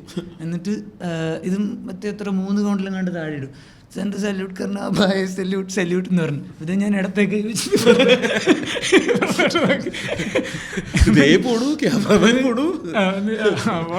ബോറടിച്ചിട്ടായിരിക്കും. എന്നിട്ട് പോയി. അപ്പോഴത്തേക്ക് പുള്ളിക്കാരെ നിർത്തി. പുള്ളിയുടെ അതുവരെ പുള്ളി പറഞ്ഞ പോലെ ഒരാൾ വന്നല്ലോ ആ ധൈര്യം കാണിച്ചെന്നൊക്കെ. അതുവരെ ഞാൻ എൻ്റെയും കരിയറിൽ നമ്മളൊരു സാധനം കാണിച്ച് തെറ്റിപ്പോയാലും പോട്ടെ, നീ അത് ചെയ്തല്ലോ, മോനത് ചെയ്തു, നിങ്ങൾ ആർക്കെങ്കിലും അത് ചെയ്യാൻ പറ്റില്ലല്ലോ, ചെയ്തല്ലോ, ആ സാധനത്തിൽ വിടും, അതാണ് നമുക്ക് ശീലം. ഇയാൾ വന്നിട്ട് എൻ്റെ അടുക്ക മുട്ടക്കോള ഭയങ്കര സീനാക്കി കളഞ്ഞു. എന്നിട്ട് എന്നോട് പുള്ളി ഇതുപോലെ ചോദിച്ച് അപ്പം ഞാൻ ചോദിച്ചു സല്യൂട്ട് ഇടത്തേക്കൊണ്ടാണ് ഞാൻ. അപ്പം ഞാൻ മറ്റേ എനിക്ക് തോന്നുന്നു അത് ഹിന്ദി അറിയത്തില്ല, ഹിന്ദി എല്ലാം കൂടെ ഒക്കെ മിക്സ് ചെയ്തെന്താ ഇംഗ്ലീഷും മലയാളമൊക്കെ വെച്ചിട്ട് ഞാൻ പറയും. അപ്പം ഞാൻ ഒരു ഇതല്ലേ കിട്ടിയിട്ടുള്ളൂ, അപ്പം പറഞ്ഞല്ലോ ചെറുതായിട്ട് മാറിപ്പോയതാ. അപ്പോഴത്തേക്കും പുള്ളി പറഞ്ഞ് ശ്രദ്ധിക്കുന്നവർക്ക് ഇങ്ങനെ മാറിപ്പോകും അങ്ങനെയൊക്കെ ചോദിച്ചിട്ട് ഫുൾ ഇത് നമ്മൾ ഇത്രയും ചെയ്തല്ലോ വിട്ടൂടെ എന്നുള്ള മൈൻഡിലാണ് ഞാൻ നിൽക്കുന്നത്. അപ്പോഴത്തേക്ക് ആൾ ചോദിച്ചു. അപ്പം ഞാൻ പറഞ്ഞു ഇത് പഠിച്ചു കഴിഞ്ഞിട്ട് 10 ദിവസം അവധിയായിരുന്നല്ലോ, ഓണവധിയായിരുന്നല്ലോ, അത് കഴിഞ്ഞിട്ട് വന്നപ്പോഴത്തേക്ക് മറന്നുപോയതാന്ന് പറഞ്ഞു.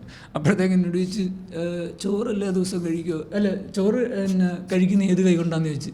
ഞാൻ പറഞ്ഞു വലത്തേ കൈ കൊണ്ട്. 10 ദിവസം കഴിഞ്ഞിട്ട് ഇന്ന് ഇടത്തേ കൈ കൊണ്ടാണോ ചോറ് കഴിച്ചതെന്ന് ചോദിച്ചു. ഇത് ഞാൻ പറഞ്ഞു എന്തോ ഒരു സാധനം അടിച്ചു പുള്ളിക്കിട്ട്.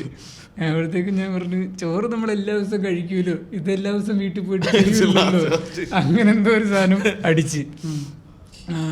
ചോറ് നമ്മൾ എല്ലാ ദിവസവും 3 നേരം കഴിക്കണല്ലേ, രാവിലെ തൊട്ട് എല്ലാ ദിവസവും ഇരുന്നിട്ട് പരിപാടി ചെയ്യാൻ പറ്റില്ല വീട്ടിലെന്ന് എന്തോ സാധനം അടിച്ച്.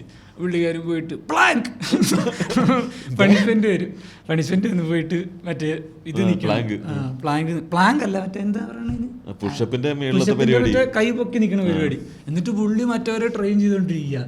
എന്നിട്ട് ഞാൻ അവിടെ നിൽക്കും. എന്നിട്ട് പുള്ളി കുറെ ഇടയ്ക്ക് എന്തെങ്കിലും ബോറടിച്ചിരിക്കുമ്പോൾ എന്നെ കാണും ഡൗൺ എന്നത്. എന്നിട്ട് പുള്ളി പോകും.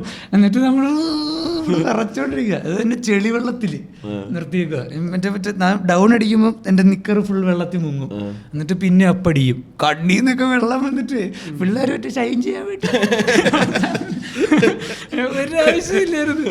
നിർത്തി ഇയാളെ തെറി വിളിച്ചിട്ട് എഴുന്നേറ്റ് പോയാലും വല്ല കേസാകുമോ ഒന്നും മനസ്സിലാകത്തില്ല. അവസാനം അന്ന് പണിഷ്മെന്റ് കിട്ടി, അതോടെ അഹങ്കാരം തീർന്ന്. പിന്നെ എന്നിട്ട് ഇതുപോലെ ഫസ്റ്റ് ഒരു ക്യാമ്പിന് പോയി. 10 ദിവസത്തെ ഒരു ATC ക്യാമ്പ് ഉണ്ടായിരുന്നു, അതിന് പോയി. അത് കഴിഞ്ഞിട്ട് ഈ പറഞ്ഞ സാറിന് എന്നോട് താല്പര്യമുള്ളൂ. അപ്പോൾ സാറിന് എനിക്ക് നല്ല റാങ്ക് തരണമെന്നും മറ്റേ നാഷണൽസിന് വിടും. നാഷണൽ ക്യാമ്പിൽ സെലക്റ്റഡ് 2 പേർക്ക് നാഷണലിന് പോകാം, വേറൊരു ക്യാമ്പ് വേറൊരു സാധനമുണ്ട്, അതിന് ഒരാൾക്കും പോവാം. അങ്ങനെ അപ്പം ഞാൻ മറ്റേ നാഷണലിന് സെലക്റ്റാണ്. പഠിക്കുകയും കൂടെ ചെയ്യുന്നതുകൊണ്ട് നമുക്ക് ആ എക്സ്ട്രാ ഗ്രേസ് മാർക്ക് കിട്ടിക്കോട്ടെ എന്ന് ഓർത്ത് എല്ലാം സെറ്റായിട്ടിരിക്കുന്ന വഴിക്ക് എനിക്ക് ക്യാമ്പിന് പോകാൻ ഭയങ്കര മടി. എന്നിട്ട് ഞാൻ പോയില്ല. എന്നിട്ട് എന്നെ ഈ പറഞ്ഞ ബെറ്റാലിന് ഇയാൾ വിളിച്ചിട്ട് എന്നോട് ചോദിച്ച്, അപ്പോൾ ലാൻഡ് ഫോണിലോട്ട് വിളിക്കുക. ഞാൻ കയറി അറിയാതെ എടുത്തപ്പോൾ ഇയാൾ. എന്നിട്ട് എന്നോട് ചോദിച്ച് ക്യാമ്പിന് എന്താണ് വരാത്തത്. ഞാൻ പേടിച്ച് മുട്ട് ഇറക്കിയ വീട്ടിൽ ഇരുന്നിട്ട് ഞാൻ പറഞ്ഞു അമ്മ ഹോസ്പിറ്റലിലാണ് സാർ എന്നൊക്കെ പറഞ്ഞു. അപ്പോൾ പറഞ്ഞു ഏത് ഹോസ്പിറ്റലാണ്? NSS medical mission. Room number എത്രയാണ്? 203. എന്നിട്ട് പുള്ളി പറഞ്ഞു ഞാനിപ്പോൾ NSS മെഡിക്കൽ മിഷനെ വിളിച്ചിട്ട് അമ്മയുടെ പേരും ചോദിച്ചു. NSS മെഡിക്കൽ മിഷനെ ചോദിച്ചിട്ട് 203 ആരാണെന്ന് ചോദിക്കുക, നിൻ്റെ അമ്മ എങ്ങനെയോ അല്ലെങ്കിൽ. ഞാനൊരു സത്യം പറയട്ടെ, അമ്മ ഒരാഴ്ച മുന്നെയായിരുന്നു ആശുപത്രിയിൽ, ഇപ്പോൾ വീട്ടിലാണ്. എൻ്റെ മുട്ടാലിയാ തല്ലി ഓടിക്കുന്നൊക്കെ പറഞ്ഞു. എൻ്റെ അടുക്ക് കള്ള പറയണോ മുട്ടാൻ തല്ലി ഓടിക്കുമെന്നൊക്കെ പറഞ്ഞു. അല്ല ഇയാൾ മലയാളിയായിരുന്നു. ഇന്ന് അത്രയും കാലം എൻ്റെ ഇടയ്ക്ക് ഹിന്ദിയിലൊക്കെ കാണാം. എന്നിട്ട് എന്നോട് പറഞ്ഞു മുട്ട തല്ലി ഓടിക്കുന്നൊക്കെ. ഞാൻ പറഞ്ഞു എനിക്ക് സൗകര്യമില്ല, ഞാൻ പറഞ്ഞില്ല താൻ ഉണ്ടാക്ക് പറഞ്ഞിട്ട് വെച്ചിട്ട്. അല്ല ഞാൻ ശരിക്കും പറഞ്ഞു, ഞാൻ പണ്ടും അങ്ങനെയാണല്ലോ, എനിക്ക് കൊണയ്ക്ക് കുറവൊന്നും ഇല്ലായിരുന്നു, മര്യാദയ്ക്ക് നിൽക്കും. അതാണ് ഞാൻ എന്തെങ്കിലും പറയാമെന്ന് വിചാരിച്ചു. പോട്ടെ എന്തെങ്കിലും പറയാം. കമ്പ്യൂട്ടർ ഗെയിംസിൻ്റെ ഇൻട്രോ കിട്ടും. അപ്പോൾ നമ്മൾ ഗെയിംസിൽ തുടങ്ങി, NCC പിന്നെ ഒരു കോളേജ് ടൈമിലൊക്കെയാണ് കമ്പ്യൂട്ടർ ഗെയിം.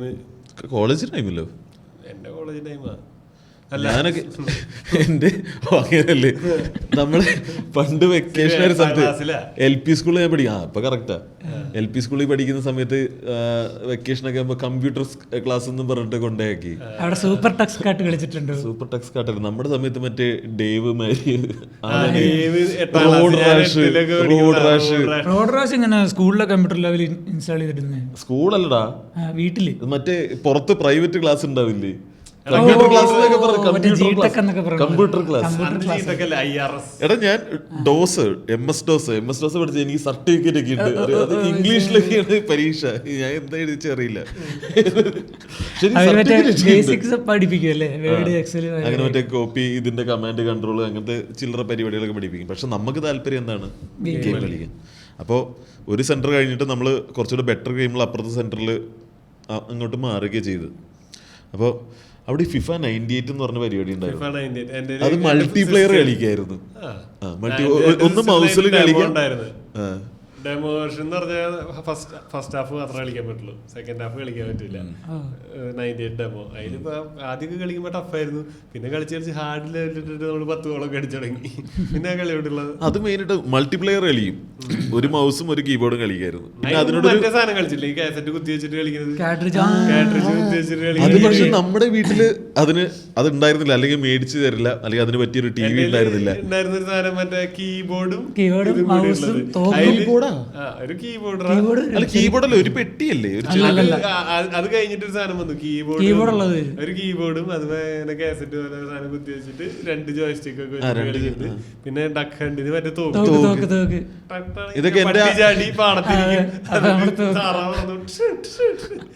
അതല്ല രസം, കിട്ടിക്കഴിഞ്ഞാൽ എടുത്തിട്ട് ഇങ്ങനെ വരുമല്ലേ, കിട്ടിയിലേക്ക് കരയുകയും ചെയ്യല്ലേ. അത് ആദ്യം സ്കൂളിൽ പഠിക്കുമ്പോ ഏതോ അങ്കിൾ കസിന്റെ അവിടെയോ വേറൊരു ഇതിലൊക്കെ ഇതുപോലെയായിരുന്നു. അപ്പൊ കാണുമ്പോ തോക്കില്ലേ വെടി വെച്ചിട്ട് നമുക്ക് കളിക്കേണ്ട അത്ര കയ്യില് കിട്ടുകയല്ല. അത് അന്ന് അത് കാരണം അതിനൊക്കെ ഒരു ഭയങ്കര ഇതുണ്ടായിരുന്നു, ക്രേസ് ഉണ്ടായിരുന്നു, കിട്ടുമ്പോ ഒക്കെ ഭയങ്കര ഇതുണ്ടായിരുന്നു. ഈ ബ്രിക്ക് ഗെയിം അതുപോലെ തന്നെയായിരുന്നു. പറയുന്നത് നമ്മളിന്ന് എന്തിട്ടുള്ള കളി എന്ന് പറഞ്ഞാലും ആ സാധനം പിടിച്ച് രാത്രി മുഴുവൻ ഇരുന്നിട്ട് അവസാനം അന്നതൊക്കെ എല്ലാ സാധനം കണ്ണു കേടാക്കും അതിൽ ഇരുന്ന് കളിച്ചിട്ട്. അപ്പൊ വെക്കേഷൻ തന്നെ വേറെ ഒന്നും പറയാനും പറ്റില്ല, എന്നിട്ട് ഈ സാധനമൊക്കെ അങ്ങനെ ഇരുന്ന് കളിച്ചിട്ടുണ്ട്. നമ്മളന്ന് ഇത് ഓടിക്കുന്ന സാധനം ഹൈയസ്റ്റ് സ്കോറാ. ചേട്ടന് ഒരു ഹൈയസ്റ്റ് സ്കോർ ഇട്ട് കഴിഞ്ഞാൽ പിന്നെ നമുക്ക് പൊട്ടിക്കണം. അത് പിന്നെ അങ്ങനെ കിടക്കും അവിടെ കല്ലച്ച്. അതുപോലെ ഇത് പക്ഷെ ഈ കാസറ്റിലൊക്കെ എപ്പോഴും 999 ഗെയിംസ് അല്ലെങ്കിൽ 9999 ആകെ 4 ഒളിമ്പിക്സ് അല്ലേ, ജാവലിൻ അറിയാൻ പറ്റും,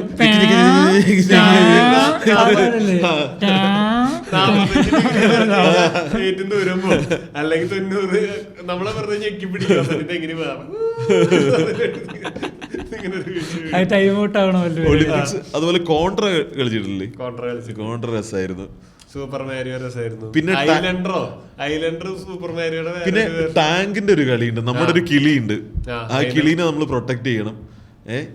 എന്നിട്ട് നമ്മളൊരു ടാങ്ക്, ബാക്കി എനിമി ടാങ്ക്സ് ഒക്കെ അതുകൂടെ ഇതുകൂടെ പോയി നടക്കും, ഓടി നടക്കുന്നുണ്ടാവും. നമുക്ക് മാപ്പൊക്കെ നമുക്ക് കസ്റ്റമൈസ് ഒക്കെ ചെയ്യാം. അങ്ങനെ അത് ഭയങ്കര അടിപൊളി സാധനമായിരുന്നു. അത് ഓരോ ചില മൾട്ടിപ്ലെയർ ഉണ്ടായിരുന്നു തോന്നുന്നു അല്ലേ. അത് ഓരോ ടാങ്കിനും ഓരോ പ്രോപ്പർട്ടി ഉണ്ട്. ചിലത് ഇങ്ങനെ കളർ മാറിക്കൊണ്ട്, ചിലത് 2-3 വെട്ടി കൊണ്ടാലും പോരാ, എന്നിട്ട് വായിരിരുന്ന് പെട്ടിക്കണല്ലേ, അതുപോലത്തെ സെറ്റപ്പ് ഒക്കെ. മൊബൈൽ ഗെയിംസിൽ അങ്ങനെയല്ലേ, ഫയർ ചെയ്ത് വില്ലന്മാരെ മറ്റേ ഇതിനെ കൊല്ലണ സാധനങ്ങളാണെങ്കിൽ മറ്റേ ലാസ്റ്റ് ലെവലൊക്കെ വലിയൊരു കോട്ടോളൊക്കെ നമ്മള് ഓർമ്മയില്ല. അത് നമ്മൾ വെടിവെച്ചെടുത്താൽ അതിന്റെ പവർ സാധനം കിട്ടുള്ളൂ. ഇങ്ങനെ ഏറ്റവും അവസാനം വരണത് വലിയൊരു സാധനം, ഭയങ്കര രാക്ഷസത്തിന് എന്ത് ചെയ്താൽ വെടിവെച്ചിടാൻ പറ്റൂല. അതിൽ വെടി കൊള്ളിച്ച് അതിന് വെടി വെച്ചോണ്ടിരിക്കണം. അത് കണ്ടുപിടിക്കുന്നത് ഭയങ്കര.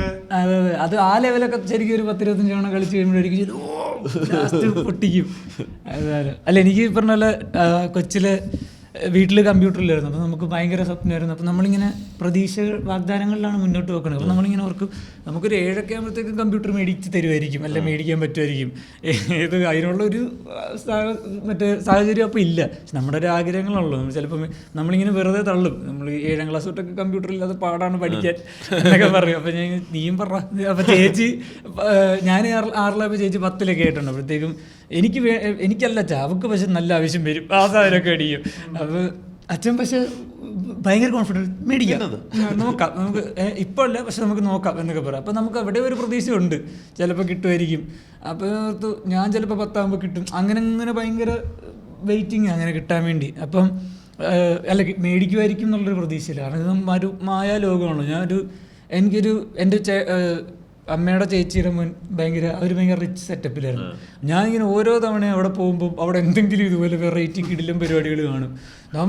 നമുക്കിത് കാണുമ്പോൾ ഇങ്ങനൊരു സാധനം ഉണ്ടോ, വല്ലാത്തൊരു ഇങ്ങനെ കളിച്ചിരിക്കാൻ എന്ത് സുഖമാണ്, ഇങ്ങനൊരു ജീവിതം നമുക്കില്ലല്ലോ എന്നൊക്കെ തോന്നി. നമ്പർ ഇറക്കുമായിരുന്നു അവിടെ ചെന്നിട്ട്, അല്ലെങ്കിൽ ഒന്ന് വീട്ടിലെ വിളിച്ചു പറയുന്നത് അവനൊന്ന് ഇവിടെ നിന്നോട്ടെ, അത് നമ്മൾ വിളിച്ചിട്ട് കാര്യമില്ല, അവരെ കൊണ്ട് അല്ലെങ്കിൽ അവിടുത്തെ അമ്മേനെ കൊണ്ട് വിളിപ്പിക്കും. നമ്മളിത് കളിക്കാൻ വേണ്ടിയൊക്കെ നിൽക്കണേ. എന്നിട്ട് ഈ ചേട്ടൻ തന്നെ തരത്തൊന്നുമില്ല. ഞാൻ പറയും ഇവിടെ ഒരു സാധനമുണ്ട്, ഇത് നോക്ക് ഇത് നോക്ക് ഇത് നീ ഇത് മനസ്സിലാക്കിയില്ല പിന്നെ കളിച്ചിട്ട് വരില്ല. ഞാൻ പറയണൊക്കെ പറഞ്ഞ് വെറുതെ നമ്മളെ ഓരോന്ന് പറഞ്ഞ് പുള്ളിക്കാരന് ഒരു എന്റർടൈൻമെന്റിന് പുള്ളി ഇത്തരം കാലത്ത് ഒറ്റയ്ക്കല്ലേ കണ്ടോണ്ടിരുന്നത്. പുള്ളി ചെയ്യണ സാഹസം ആരും കാണണല്ലോ. പുള്ളി നോക്കുമ്പോൾ ഒരുത്തം കാണാൻ കിട്ടി. ഞാനാണ് വായും തുറന്നിരിക്കണത് കാണാൻ വേണ്ടിട്ട്. അപ്പൊ പുള്ളി അത് മുതലെടുക്കുക.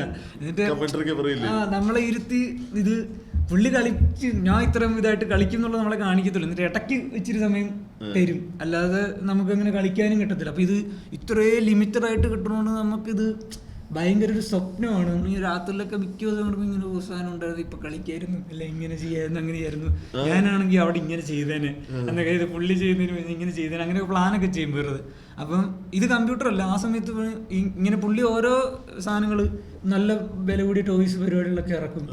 പുള്ളിയുടെ ഈ പറഞ്ഞൊരു മറ്റേ വെറുതെ കടന്ന്, ഞാൻ നേരത്തെ അവിടെ വെച്ച് പറഞ്ഞില്ലേ മേളിൽ ഇങ്ങനെ പൊട്ടിച്ച് വെച്ചിട്ട് നൂലെ തൂങ്ങി കിടക്കുന്ന സ്പൈഡർമാനൊക്കെ ഉണ്ടായിരുന്നു. അപ്പൊ ഇത് ഓണാക്കി കഴിഞ്ഞ് സ്പൈഡർമാൻ അങ്ങോട്ടും ഇങ്ങോട്ടൊക്കെ പോകും. അപ്പൊ അതൊക്കെ കാണുമ്പോൾ ഇത് ഭയങ്കര രസമുള്ള ടോയ്സാണ്. നമുക്ക് ആ ഒരു സാധനം നമുക്ക് അതൊന്നും കിട്ടിയിട്ടില്ല.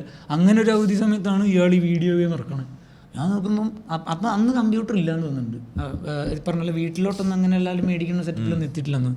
അപ്പോൾ ഇയാൾ വീഡിയോ ഗെയിം ഒരു ഓർക്കുന്നുണ്ട്, ബ്ലാക്ക് കീബോർഡ് ഈ കാർഡ് ചുറ്റി കളിക്കുന്ന സാധനം. അപ്പോൾ പുള്ളി അമ്മയുടെ വീട്ടിൽ പുള്ളിയും വന്ന് നമ്മളും വന്നേക്കും, അവിടുത്തെ ടി വിയെ കുത്തി ഇത് കളിച്ചുകൊണ്ടിരിക്കുക. അപ്പോഴാണ് ഞാൻ ആദ്യമായിട്ട് ഈ സാധനം കാണുന്നത്. എനിക്കിത് ഭയങ്കരമായിട്ട് ഇഷ്ടം, ഇതെങ്ങനെങ്കിലും വേണം. എന്നിട്ട് ഞാൻ ഇത് മാത്രം നമ്മുടെ മനസ്സിൽ നിന്ന് പോകണില്ല, ബാക്കിയൊക്കെ നമ്മളിങ്ങനെ വിടും, ഇത് പോകണില്ല. അതാണ് ഞാൻ ഇങ്ങനെ അച്ഛനോട് ഇടയ്ക്കിടയ്ക്ക് പറയും, ഞാൻ ഇങ്ങനെ എപ്പോഴെങ്കിലും മതി, ഞാൻ ഇങ്ങനെ നിർബന്ധം, നമുക്കറിയാം വീട്ടിലെ സാഹചര്യമൊക്കെ, പക്ഷെ എപ്പോഴെങ്കിലും മതി മേടിച്ചെന്നാൽ ഭയങ്കര രസമായിരുന്നു. കമ്പ്യൂട്ടർ പോലൊക്കെ ഇരിക്കുക വെച്ചാൽ അങ്ങനെയൊക്കെ പറയും, ഭയങ്കര നമുക്ക് ഭയങ്കര ആഗ്രഹം ഉണ്ടല്ലോ. അപ്പോൾ വെച്ചാൽ ഇങ്ങനെ അപ്പം എവിടെ കിട്ടും എന്നൊക്കെ ചോദിക്കും. അപ്പോൾ നമ്മളിങ്ങനെ സ്കൂളിൽ പോകുന്ന വഴിക്കൊരു ഫാൻസി ഒരു കടയുണ്ട്, അവിടെ ഈ പറഞ്ഞാൽ ഈ സാധനം 2 എണ്ണം വന്നിട്ടുണ്ട്. അത് മറ്റേ ചേട്ടൻ്റെ ഇരിക്കണൊക്കെ സെറ്റപ്പ് സാധനം, കളർഫുൾ കീബോർഡും വൻ പരിപാടിയൊക്കെ ആയിട്ടൊരു സാധനം, വലിയൊരു ബോക്സിൽ ഇങ്ങനെ കിട്ടുന്നത്. ഞാനപ്പോൾ അച്ഛനോട് നമ്മള് മറ്റേ ബേബി മറ്റേ കിറ്റൊക്കെ കിട്ടൂലേ ഗിഫ്റ്റ് കൊടുക്കാനായിട്ട്, അതുപോലത്തെ ഒരു വലിയ പാക്കിങ്. ആ സാധനത്തിനകത്താണ് ഇതെല്ലാം കൂടെ തെർമോക്കോളിനകത്ത് ഒരു സൈഡിൽ ജോയിസ്റ്റിക്ക്. എനിക്കിങ്ങനെ കുറെ നൊസ്റ്റാൾജിയ മിസ് ആയിട്ടുണ്ട് ഹോസ്റ്റലിൽ കയറിയിട്ട് പണ്ടായിരുന്നു. അങ്ങനെ 2 ജോയിസ്റ്റിക്ക് ഒരു തോക്ക് എല്ലാം ഈ ഒരു കുഴിക്കകത്ത് എല്ലാ ദിവസവും. അപ്പം അച്ഛനോട് ഇങ്ങനെ പറഞ്ഞ് അന്ന് അവിടെ ഒരു ദിവസം വില ചോദിക്കുന്നുണ്ട്. അപ്പം ഞാൻ 700 രൂപയായിരുന്നു അന്ന്. ഞാൻ അച്ഛനോട് 700 രൂപ. അപ്പം അച്ഛൻ പറഞ്ഞു മേടിക്കാം നോക്കാം എന്നൊക്കെ പറഞ്ഞിട്ട് ഒരു ദിവസം അച്ഛൻ എനിക്ക് ഞാൻ പിന്നെ അവസാനം മനസ്സിൽ നിന്ന് വിട്ടു നടക്കുമായിരുന്നു. പക്ഷേ ഒരു ദിവസം എനിക്ക് അച്ഛൻ രാവിലെ 700 എടുത്ത് നിന്നിട്ടുണ്ട്, വൈകിട്ട് സ്കൂളിൽ നിന്ന് വരുമ്പോഴത്തേക്ക് മേടിച്ചതെന്ന് പറഞ്ഞു. കാരണം അങ്ങോട്ട് പോകുമ്പോൾ മേടിക്കരുത് ആക്രാന്തം, കാരണം പിള്ളേർ സ്കൂളിൽ കൊണ്ടുപോകണം, പിന്നെ ചിലപ്പോൾ സ്കൂളിൽ പിടിച്ചു വെക്കുകയൊക്കെ ചെയ്യില്ല. വൈകിട്ട് വരുമ്പോൾ മേടിച്ചത് ജീവിതത്തിലൊന്നും എനിക്ക് അത്ര സന്തോഷം, അത്രയും കാലം ജീവിച്ചതിൽ ഏറ്റവും സന്തോഷമുള്ള ദിവസം അതായിരുന്നു. അപ്പോൾ ഈ പറഞ്ഞ അതിൻ്റെ കൂടെ 2 കാർട്രിഡ്ജ് എന്തോ കിട്ടത്തുള്ളൂ, അതിനകത്ത് ഈ സാധനങ്ങൾ സൂപ്പർ മാരിയോ മറ്റേ ഒളിമ്പിക്സ്. കീബോർഡ് വെച്ച് എന്താ ചെയ്യുന്നപ്പോ അതിൽ വെറുതെ ഒരു നമ്മളെ മറ്റേ വേർഡ് പോലൊരു സാധനം ഓപ്പൺ ആക്കാൻ പറ്റും. അതിൽ നമുക്ക് ചുമ്മാ ടൈപ്പ് ചെയ്ത് കളിക്കാം, അതേ ഉള്ളൂ. അല്ലാതെ അല്ലല്ല, എന്നിട്ട് മൊത്തം കീസൊന്നും എനിക്ക് എല്ലാ കീസും വർക്കിങ്. പക്ഷെ നമ്മുടെ ഗെയിംസിൽ ഇത് വലിയ ഉപയോഗം വരില്ല, ജോയിസ്റ്റിക്കിലാണല്ലോ കളിക്കുന്നത്. പക്ഷെ ഞാൻ എന്നിട്ട് പോയിട്ട് ഞാനത് എൻ്റെ കമ്പ്യൂട്ടറായിട്ടാണ് കാണുന്നത്. നമുക്കത് കിട്ടിയതാണല്ലോ, നമ്മുടെ കീബോർഡും പരിപാടിയൊക്കെ ഇരിക്കുന്നല്ലോ. ഞാനിത് കുറച്ചുകൂടെ സീരിയസ് ആയിട്ടാണെന്നും കളിച്ചുകൊണ്ടിരുന്നത്. ഞാൻ എന്നിട്ട് പിന്നെ ഇതുപോലെ ചങ്ങനാശ്ശേരി കയറി പോയി ഇതിൻ്റെ കട കണ്ടുപിടിച്ച് ഞാൻ പോയി കാർട്രിഡ്ജ് നോക്കി, ഗെയിംസിൻ്റെ ലിസ്റ്റ് നോക്കി, റേസിംഗൊക്കെ ഉള്ള കാർട്രിഡ്ജൊക്കെ മേടിച്ച് കൊണ്ടുവന്ന് കളിക്കുക. ഞാൻ അത് കുറേ കാലം കളിച്ചിട്ടുണ്ട്, വലുതായിട്ടും കളിക്കുമായിരുന്നു. ഞാൻ ഒരു സാധനം നശിപ്പിക്കൂല. അപ്പം ഞാനൊരു 5-6 വർഷം എന്തോ കളിച്ചിട്ടുണ്ട്. പിന്നെ ഒരു പ്രായമായപ്പം പിന്നെ വീട്ടിൽ മറ്റേ ചെറിയ പിള്ളേർ വരുമ്പോൾ നമ്മുടെ താഴെയുള്ള പിള്ളേർ സെറ്റൊക്കെ ആയപ്പോഴത്തേക്കും അവരെ ഞാനിത് കുത്തി കളിപ്പിക്കും. നമ്മളങ്ങനെ കൊടുക്കാതിരിക്കത്തൊന്നുമില്ല. അപ്പോൾ എനിക്ക് മനസ്സിലായി ഇവന്മാർക്ക് നല്ല ആഗ്രഹം കാണുള്ളൂ, ഇതൊന്ന് തന്നു വിട്ടിരുന്നെങ്കിൽ. അങ്ങനെ ഒരു ദിവസം കൊടുത്തു വിട്ടു. അങ്ങനെ നന്മ നിറഞ്ഞവൻ മഹാദേവൻ. പക്ഷെ പിന്നെ ഈ പറഞ്ഞ അടുത്ത സെറ്റപ്പിൽ ചേട്ടൻ ഇതുപോലെ കമ്പ്യൂട്ടർ ഇറക്കാൻ തുടങ്ങി. കമ്പ്യൂട്ടറിൽ റോഡ് റാഷ്. ഈ ചേട്ടൻ്റെ പേരെന്താണ്? ആരോമൽ എന്ന് പറയും.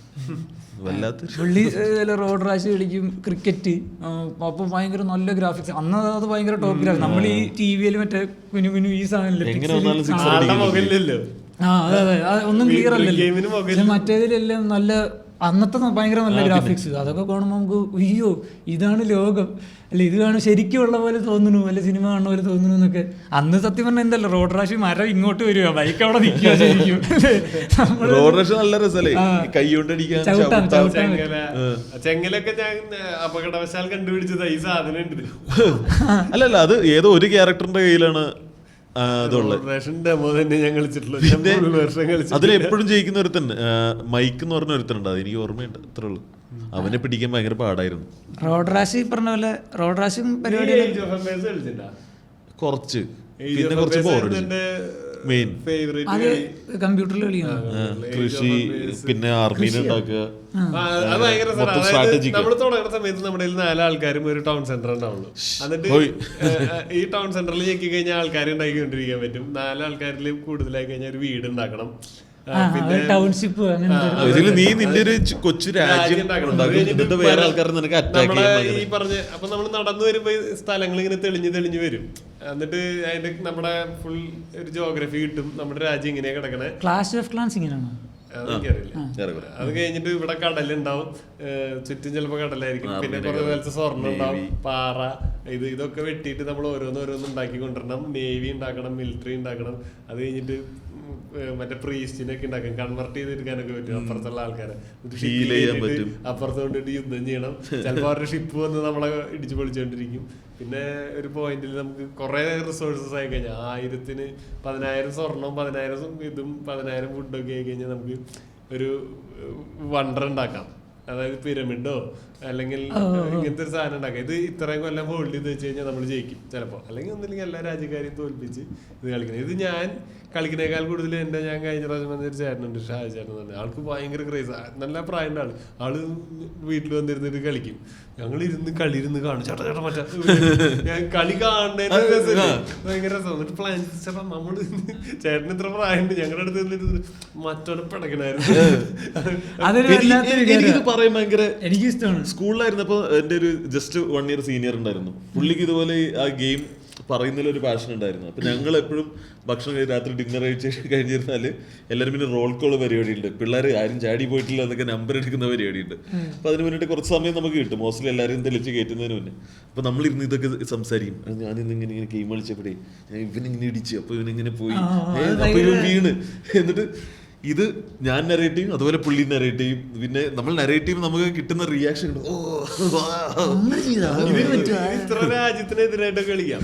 അതായത് നമുക്ക് ഒപ്പോണന്റ് ആയിട്ട് ഒരു 5-6 രാജ്യം ഒക്കെ കളിക്കാം. ഒരു പോയിന്റ് എത്തിയുമ്പോൾ എല്ലാവരും കൂടി 4 സൈഡിൽ നിന്ന് ചിലപ്പോൾ ആക്രമിച്ചു തുടങ്ങും. നമ്മൾ സ്ട്രോങ് അല്ലെങ്കിൽ വാച്ച് ടവർ പോലത്തെ കുറെ സാധനമൊക്കെ ഉണ്ടാക്കിയാണ്. വാച്ച് ടവറൊക്കെ തന്നെ ഇത് ചെയ്തോളും അവരുടെ റേഞ്ചിൽ വന്ന് അപ്ഗ്രേഡ് ചെയ്ത് പോകുമ്പോൾ ഭയങ്കര രസമാണ്. ഈ കളി കുറെ സമയം എടുക്കും. സ്ട്രാറ്റജിക് ഗെയിംസ് എന്ന് പറയും. അതായത് മോളിൽ നിന്ന് ഒരു ഇതാ കാണുന്നത് നമ്മള് പിന്നെ കളിച്ചേർന്ന ഒരു കളിയില്ല. ഇതിന്റെ ഓൺലൈൻ വേർഷൻ ഉണ്ട്. ഈ നമ്മുടെ ആൾക്കാർ വേൾഡ് ലെവലിൽ കോമ്പീറ്റ് ചെയ്യുന്നത്. നമ്മുടെ ഒരു കൂട്ടുകാരൻ ഇതുപോലെ ഇതിൽ ക്രേസ് കയറിയിട്ട് ഇങ്ങനെ അവൻ അത്യാവശ്യം ഭയങ്കര ഹൈ റാങ്ക്ഡ് ആയിരുന്നു. എന്നിട്ട് അവൻ ഇങ്ങനെ കളിക്കുന്നതിൻ്റെ ഇടയിൽ ഒരു പാകിസ്ഥാനിലുള്ള പെങ്കൊച്ചായിട്ട് ചാറ്റ് ചെയ്ത് പുള്ളിക്കാരി ഇവൻ പഠിപ്പിക്കുന്നു, കാര്യങ്ങളൊക്കെ പഠിപ്പിക്കുന്നു. അങ്ങനെ ഇവർ തമ്മിൽ കുറച്ചൊക്കെ ഇഷ്ടത്തിലാവുന്നു. ഇവളുടെ കല്യാണമായി അതിനിടയിൽ. എന്ത് ചെയ്യാൻ പറ്റും? നല്ല വിഷമായി അവന്. കുറച്ചു നാൾ അവൻ നല്ല വിഷമത്തിലായിരുന്നു. മറ്റേ കളിച്ചിട്ടുണ്ടാവും. അസ്ഥികൂടൊക്കെ ഇങ്ങനെ നീറ്റ് വരും. പെട്ടെന്ന് എനിക്ക് ഒറ്റയ്ക്ക് കളിക്കാൻ ചെറിയ ബുദ്ധിമുട്ടായിരുന്നു. ഒന്നിനും ചേട്ടൻ കളിക്കുന്നത് നോക്കിയിരിക്കുക. അപ്പൊ ചില സ്റ്റേജ് കിടക്കണമെങ്കിൽ കുറച്ച് ഇതുണ്ട്. അത് ചെറിയ തോതിൽ പേടിപ്പെടുത്തുന്ന പോലത്തെ കളിയാ. അതും കണ്ടോണ്ടിരിക്കാൻ വലിയൊരു അന്ന് നമ്മൾ ലൈവ് സ്ട്രീം കാണല്ലേ ചെയ്യണേ. നമ്മളെ കൂട്ടിരുന്ന് കളിക്കുന്ന ആളെ കണ്ടോണ്ടിരിക്കുക. ആ സെയിം ഫണ്ട് തന്നെയല്ലേ ഇപ്പൊ ആൾക്കാർ ഈ വീഡിയോയിലിരുന്ന് കണ്ടോണ്ടിരിക്കുക. ഇപ്പൊ കുറെ പേരൊരു പരിപാടിയാണുള്ളത്. ഒരു ഗെയിം കളിച്ചിട്ടോ മറ്റോ അങ്ങനെ ആ കോൺവെർസേഷൻ ഉണ്ട് അതിനകത്ത്. അല്ലെങ്കിൽ ഈ പറഞ്ഞ അവനിത് പറഞ്ഞോണ്ടിരിക്കും. നമ്മളിത് ഇങ്ങനത്തെ ഒരു വഴിയായിട്ടോ പോയിക്കൊണ്ടിരിക്കും. ഇവിടുന്ന് ഇവനൊന്ന് മാറി തന്നെ കയറി പോയെന്നൊക്കെ പറഞ്ഞ് ബസ്സൊക്കെ ഓടിക്കണ റീലൊക്കെ കാണും. നമുക്കത് ആദ്യം കാണുമ്പോൾ തോന്നും ഇവന് ഇത്രയും പ്രാന്താണ് ആ സാധനം. പക്ഷെ രസമാണ്, കളിക്കുമ്പോ അതൊരു ഭയങ്കര രസമാണ്. നമുക്കൊരു കാര്യം ചെയ്യാം, നമുക്ക് ഇതുപോലെ എന്തെങ്കിലും ചെറിയൊരു കൺസോളൊക്കെ മേടിച്ചിട്ട് നമ്മൾ ഇടയ്ക്കിടയ്ക്ക് ഇപ്പോഴും അപ്പൊ നമ്മൾ ആദ്യം ആ ഒരു ലൈവ് നമ്മൾ അനൗൺസ് ചെയ്തു. പക്ഷെ അത് നടത്താൻ പറ്റിയില്ല, ചെറിയ പ്രശ്നങ്ങളുണ്ടായിരുന്നു. അപ്പോൾ ആദ്യം നമ്മൾ ലൈവൊക്കെ ചെയ്ത് പിന്നെ പയ്യെ നമ്മൾ ഇതുപോലെ ഇത് നമ്മുടെ ഒരു ആഗ്രഹമാണ്, ഒരു ഗെയിമിംഗ് കൺസോൾ മേടിക്കണം, എന്നിട്ട് ഗെയിം കളിക്കണം അല്ലേ. ആ പഴയ നമുക്ക് മിസ്സായി പോയ കുറെ കാര്യങ്ങളുണ്ട്, അതൊക്കെ നമുക്ക് ചെയ്യണമെന്ന് ആഗ്രഹമുണ്ട്. അപ്പം നമ്മൾ ചെയ്യുമ്പോൾ നമ്മളിത് ലൈവായിട്ട് നമ്മുടെ ഓഡിയൻസ് ആയിട്ട് നമ്മൾ ഷെയർ ചെയ്യുന്നതായിരിക്കും. കഴിഞ്ഞ ദിവസം ഒരു റീൽ വെച്ചെന്നില്ല, ഒരുത്തൻ സെറ്റ് ചെയ്തേക്കണാണ് റിയൽ ഒരു കാറ്, അതിന് മറ്റേ ബോണറ്റ് ഇല്ല, അത് ഇടിച്ചിങ്ങനെ ഭിത്തിയല്ല നിൽക്കണേ, കാരണം അത് സ്ക്രീനാണ്. അവൻ ഡോറ് തുറന്ന് അകത്തോട്ടാണ് കയറണത്. ഡ്രൈവിംഗ് സീറ്റ് ഇരുന്ന മറ്റേ സ്റ്റിയറിംഗ് വീലാ, നേരെ ഡിസ്പ്ലേയിൽ ഇങ്ങനെ കയറി ഡിസ്പ്ലേ, പക്കാ കാറിൻ്റെ ആ ഡിസ്പ്ലേ പോലെ സ്ക്രീനിൽ മറ്റേ റോഡാ. എനിക്കൊന്ന് മറ്റേ ഫോർസ് ഹവറേഴ്സിന് എന്താണ് കളിക്കണം, ഭയങ്കര ഗ്രാഫിക്സ് ആണ്.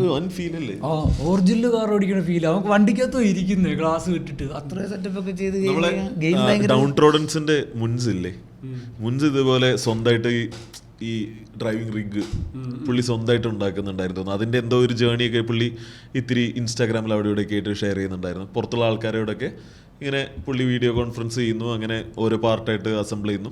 അത് ഭയങ്കര രസമായിരുന്നു അത് കാണാനൊക്കെ. അപ്പൊ അതൊക്കെ നമ്മളിങ്ങനെ ആലോചിക്കും, നമുക്ക് ഇതൊക്കെ ചെയ്താൽ പുള്ളിക്കും. നീഡ് ഫോർ സ്പീഡിന്റെ ഒക്കെ ഫസ്റ്റ് ഗെയിമുകളൊക്കെ ഞാൻ മൾട്ടിപ്ലെയർ കളിക്കുക അല്ലേ, മേളില് സ്ക്രീൻ സ്പ്ലിറ്റ് ചെയ്തിട്ട് പിന്നെ അപ്പോഴാണ് നമുക്ക് മനസ്സിലാവണേ നമ്മുടെ കമ്പ്യൂട്ടർ കൊണ്ട് എല്ലാം പറ്റില്ല, അതിന്റെ ഗ്രാഫിക്സ് കൂടിയ വെർഷനുകളൊക്കെ സ്പെക്കിലോട്ടൊക്കെ പോണത് അപ്പോഴാണ് വെട്ടിയിട്ട് വരിക നമ്മള്. ഓ പിന്നെ വേറൊരു സാധനം GTA വൈസ് സിറ്റി ഞാൻ കളിച്ചിട്ടില്ല ആ സാധനം. ഞാനതാ ഇതിന്റെ പറഞ്ഞ ഏറ്റവും കൂടുതൽ ആൾക്കാരെ ഫ്രസ്ട്രേറ്റ് ചെയ്തേക്കുന്ന സാധനം എന്ന് പറഞ്ഞ ഒരു ഹെലികോപ്റ്ററിന്റെ പരിപാടി ഉണ്ട്, ഒരു കൺസ്ട്രക്ഷൻ സൈറ്റില് ബോംബ് ഡ്രോപ്പ് ചെയ്യുന്ന സാധനം. അത്യാവശ്യം ഇത് കളിച്ചേക്കുന്ന എല്ലാവരും ഫ്രസ്ട്രേറ്റ് ചെയ്തേക്കുന്ന ഒരു ലെവൽ സാധനമാണ് അത്. ഞാൻ എന്റെ ജീവിതത്തിൽ എനിക്ക് തോന്നുന്ന ഏറ്റവും വലിയ എന്ന് വെച്ചാൽ എനിക്കിത് എന്ന് വെച്ചാൽ ഇങ്ങനൊരു എന്തോ വല്ലാത്തൊരു രീതി എങ്ങനെ പറയണം എന്ന് അറിയത്തില്ല. ഞാൻ വൈസ് സിറ്റി എന്നുള്ളൊരു ഗെയിം കണ്ടപ്പോൾ അതിനകത്ത് എന്തും ചെയ്യാം. ബാക്കിയെല്ലാം എന്ന് വെച്ചാൽ കാർ റേസിംഗ് ആണ്, റേസിംഗ് മാത്രം. ഷൂട്ടിംഗ് ഗെയിം ആണെങ്കിൽ ഷൂട്ടിംഗ് മാത്രം. പക്ഷെ വൈസ് സിറ്റിയിൽ എല്ലാം ഉണ്ട്. വൈസ് സിറ്റി ഞാൻ ആദ്യമായിട്ട് ഇതേ ചേട്ടൻ്റെ വീട്ടിൽ തന്നെ വൈസ് സിറ്റി കാണുമ്പോൾ എനിക്ക് അന്ന് അത് ഭയങ്കരമായിട്ട് എൻ്റെ ജീവിതത്തിൽ എനിക്കൊന്നും ശരി, ചിലപ്പോൾ നമ്മൾ വല്ലാണ്ട് ആഗ്രഹിച്ച ഒരു കാര്യത്തിലൊന്നായിരിക്കും ഒരു കമ്പ്യൂട്ടർ മേടിച്ചിട്ട് വൈസ് സിറ്റി കളിക്കണം എന്നുള്ളത്.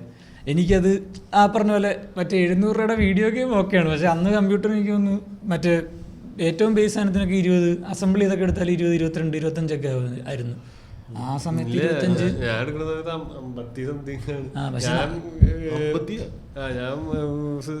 പെന്റിയം 3 പ്രോസസറൊക്കെ. എന്റെ AMD ആയിരുന്നു തോന്നുന്നു. എന്റെ മാമൻ TCS വർക്ക് ചെയ്യുന്നുണ്ടായിരുന്നു. അപ്പൊ പുള്ളിയെ കൊണ്ട് എന്റെ ഉമ്മ വിളിച്ച് പറഞ്ഞ് നല്ല ഈ നമ്മുടെ ചെക്കൻ നല്ലൊരു സാധനം വേണം, നീ ഒന്ന് ഹെൽപ്പ് ചെയ്യണം എന്നൊക്കെ പറയും. പുള്ളിയാണ് ഇതിന്റെ പാർട്സും കാര്യങ്ങളൊക്കെ പറഞ്ഞു തന്ന്. അപ്പൊ ഇത്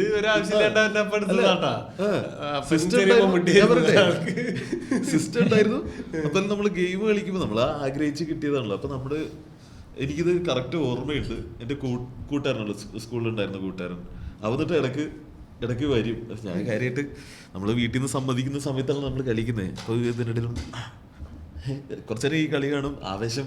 പിന്നെ കഴിഞ്ഞിട്ട് ഇത് ഞെക്ക് പിന്നെ കുറച്ച് കഴിയുമ്പോൾ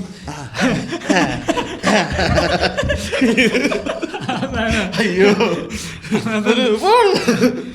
മറ്റേ ചേട്ടന് ഇതാ കൊറേ നേരം നമ്മൾ ചോദിച്ചു എന്നാ ഇനി നീ കളിച്ചു നമ്മളിങ്ങനെ ഏട്ടാ അങ്ങനല്ല പിന്നെ ഇവിടെ കിടന്നാ കളിക്കണേ എന്നാ പിന്നെ ചാരി കിടന്ന് അങ്ങനത്തെ ഒക്കെ ആ സാധനം കിട്ടിയിട്ടുണ്ട് എനിക്ക് ഭയങ്കര.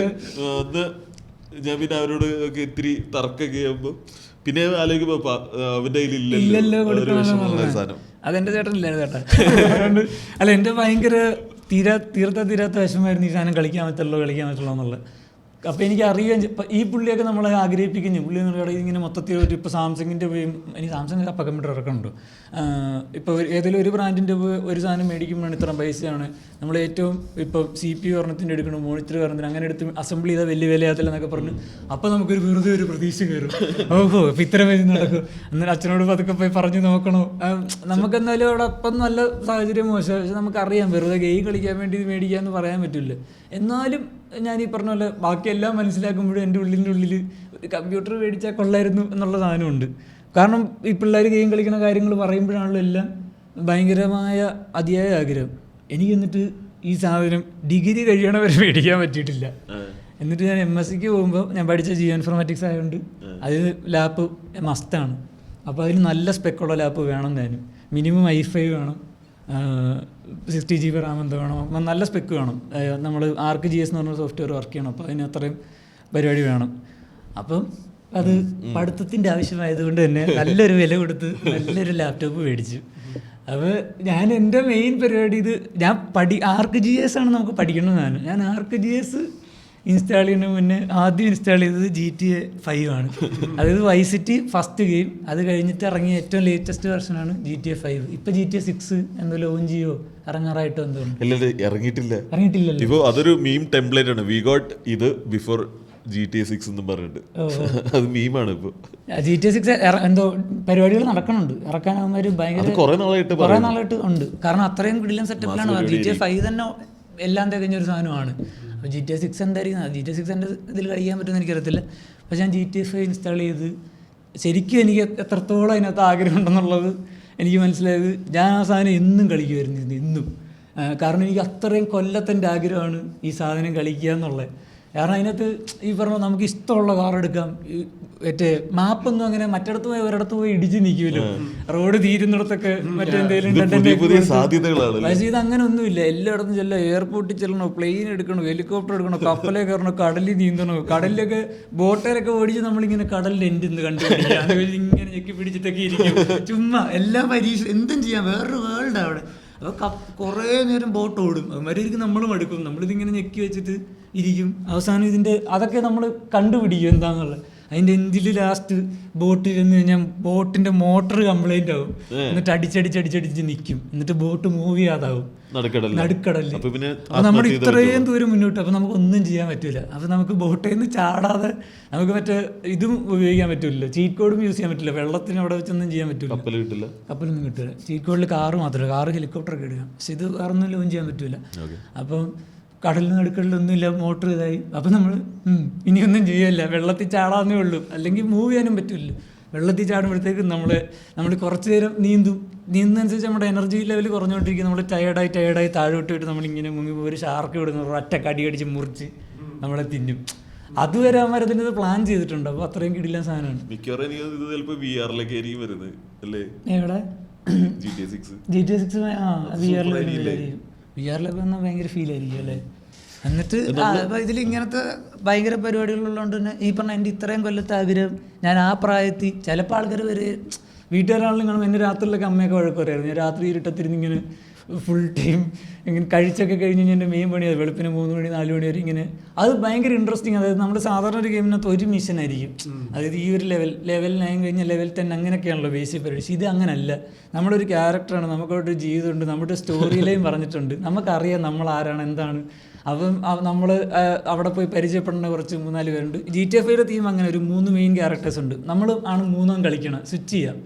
അപ്പം ഒരുത്തനും അതിനകത്ത് ഭയങ്കര ബോസ് റിച്ച് പരിപാടി, വേറൊരുത്തൻ കുറച്ച് കൂറ സെറ്റപ്പ്, വേറൊരുത്തൻ മറ്റവൻ്റെ ആള്, അങ്ങനത്തെ പുള്ളി ഒരു നീഗ്രമാണ്. അങ്ങനത്തെ 3 ടൈപ്പ് ക്യാരക്ടേഴ്സാണ്. 3 പേർക്ക് 3 സ്വഭാവമാണ്. അപ്പം നമുക്ക് ഈ 3 സ്വഭാവത്തിൽ ഇത് കളിക്കാൻ പറ്റും. അപ്പോൾ ഈ പറഞ്ഞ ഈ മിഷൻ എന്ന് പറഞ്ഞാൽ നമ്മളിപ്പോൾ ഒരു ക്യാരക്ടർ എടുക്കുമ്പോൾ അവന് ചെയ്യാൻ ഒരു മിഷൻ ആയിരിക്കത്തില്ല. ഇവൻ്റെ കുറേ ഫ്രണ്ട്സും പരിപാടികളും ഒക്കെ ഉണ്ട്. അപ്പോൾ ഇവൻ നേരത്തെ പിടിച്ച ഡീലും പരിപാടികളെല്ലാം ഉണ്ട്. അപ്പോൾ ഇങ്ങനെ മാപ്പിൽ തെളിഞ്ഞാണ്. അപ്പോൾ ഇവൻ ഒരു പരിപാടി ചെയ്യാൻ ചിലപ്പോൾ പെട്ടെന്ന്, അപ്പോൾ പിന്നെ നമ്മൾ ഇതിനകത്ത് കാശുണ്ടാക്കി നമുക്ക് അവിടുത്തെ ടെന്നീസ് കോർട്ട് മേടിക്കാം, പബ്ബ് മേടിക്കാം, മറ്റേ ഗോൾഫ് കോർട്ട് മേടിക്കാം. അങ്ങനത്തെ കുറേ ബിസിനസ് പരിപാടികളുണ്ട്. അപ്പം നമ്മുടെ ബാറിലൊക്കെ പബ്ബിലൊക്കെ വന്നിട്ട് ചിലപ്പോൾ ചിലവന്മാർ അലമ്പുണ്ടാക്കും. അപ്പോൾ അവിടുന്ന് മാനേജർ വിളിക്കും, മുതലാളി ഇവിടെ കുറേ പേര് വന്നിട്ട് അലമ്പുണ്ടാക്കണം, പെട്ടെന്ന് വരണം എന്നൊക്കെ. അപ്പം നമ്മൾ വേറെ ഏതെങ്കിലും മിഷൻ ചെയ്യാൻ നോക്കിയിട്ട് അപ്പം തന്നെ ഇരിക്കും. എന്നിട്ട് നമ്മൾ അവിടെ പോയിട്ട് അവിടെയുള്ള പ്രശ്നമൊക്കെ അവന്മാരൊക്കെ വെടിവെച്ചിട്ട് തീർത്തിട്ട് മറ്റേ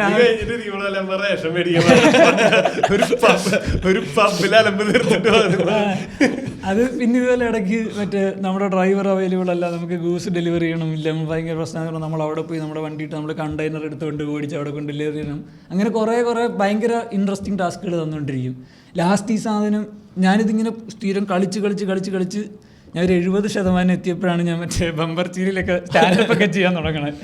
അപ്പോൾ എൻ്റെ ഏറ്റവും വലിയ വിഷമം എന്ന് പറഞ്ഞാൽ എനിക്ക് അതുവരെ ജീവിതത്തിൽ ഒരു തിരക്കും ഇല്ല, ഒരു പണിയില്ല, റിലേഷൻഷിപ്പില്ല, ഒന്നുമില്ല.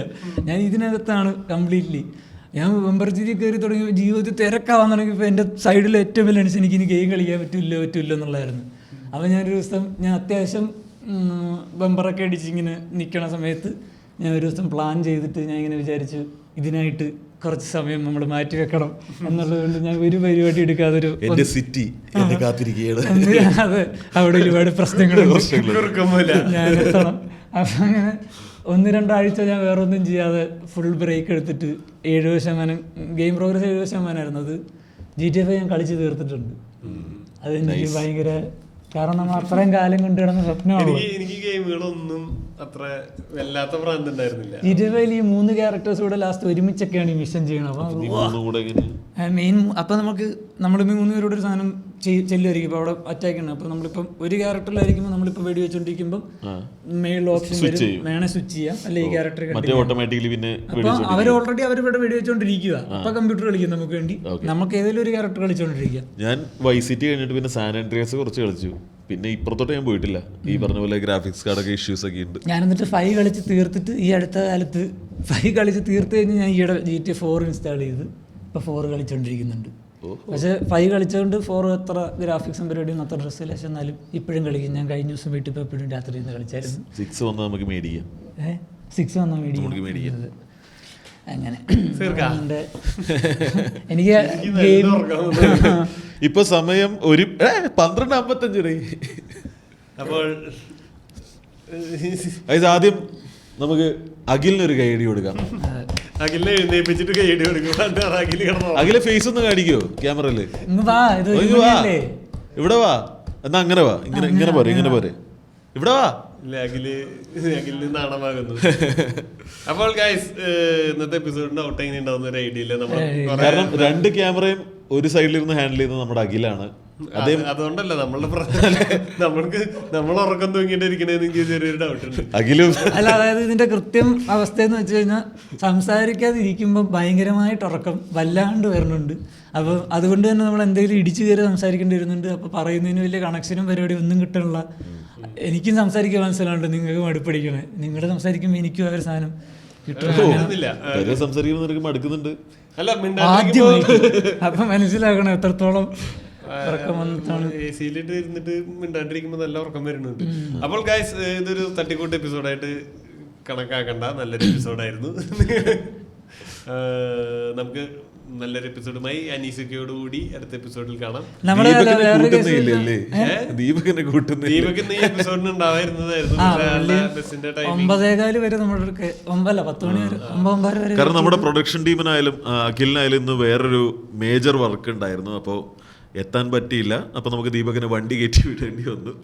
എന്നിട്ടാണ് അങ്ങനെയാണ് നമ്മുടെ പ്രൊഡക്ഷൻ ഇച്ചിരി ഡിലേ ആയത്. നമ്മൾ എത്രത്തോളം ബിഗ് ഹൗസിലെ പ്രേക്ഷകർക്ക് വേണ്ടി മാറിയിട്ടുണ്ടെന്ന് വിചാരിച്ചു കഴിഞ്ഞാൽ, പണ്ടൊക്കെ ഇങ്ങനെ വന്നു കഴിഞ്ഞാൽ 10 മണി കഴിഞ്ഞാൽ നമ്മൾ ചിന്തിക്കത്ത് പോലും ഇല്ല ഇന്ന് വേണ്ട. 10 മണിയോ ഒന്നും വേണ്ട. എസ്പെഷ്യലി ഇപ്പൊ ഞാൻ ഇവരെ മാനേജ് കൂടെ പറയാണ്, കലാകാരന്മാർ ഇവന്മാർ രാവിലെ എണീറ്റ് ഒരു പരിപാടി ചെയ്യുമെന്ന് പറഞ്ഞാൽ ഭയങ്കര ബുദ്ധിമുട്ടാണ്. എന്നിട്ട് 6 മണിക്ക് നമ്മൾ എണീറ്റ് വന്ന് ഇവിടെ ഒരു ഏകദേശം 6 മണിക്ക് എണീറ്റ് എല്ലാം റെഡിയായി വന്ന് ഒരു 7 മണി ഒരു 8 മണി ആയപ്പോഴേക്കും നമ്മൾ പ്രൊഡക്ഷൻ തുടങ്ങി. അതൊക്കെ നമ്മുടെ ചരിത്രത്തിൽ ആദ്യമായിട്ടാണ്, വിറ്റിന്റെ ചരിത്രത്തിൽ ആദ്യമായിട്ടാണ്. അതുപോലെയാണ് ഈ രാത്രി ഇത്രയും ലേറ്റ് ആയിട്ട് നമ്മൾ പിടിക്കുന്നത്.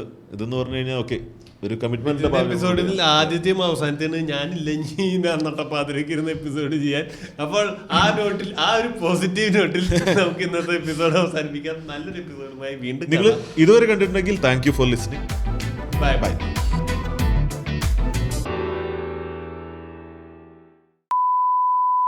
കറക്റ്റായി. അനീസക്കയുടെ അഭാവത്തിൽ നമ്മൾ കളികളെ കുറിച്ച് ചർച്ച ചെയ്യും. അനീസിക്കയുടെ അഭാവത്തിൽ മാത്രമേ ഇത് നമ്മൾ എന്ത് വിഷയം എടുക്കാമെന്ന് തീരുമാനിച്ചാൽ നമ്മളിങ്ങനെ സിക്ക ഉണ്ടെങ്കിൽ ആ വിഷയം സംസാരിക്കും. സിക്ക ഉള്ളപ്പോൾ സംസാരിക്കാം.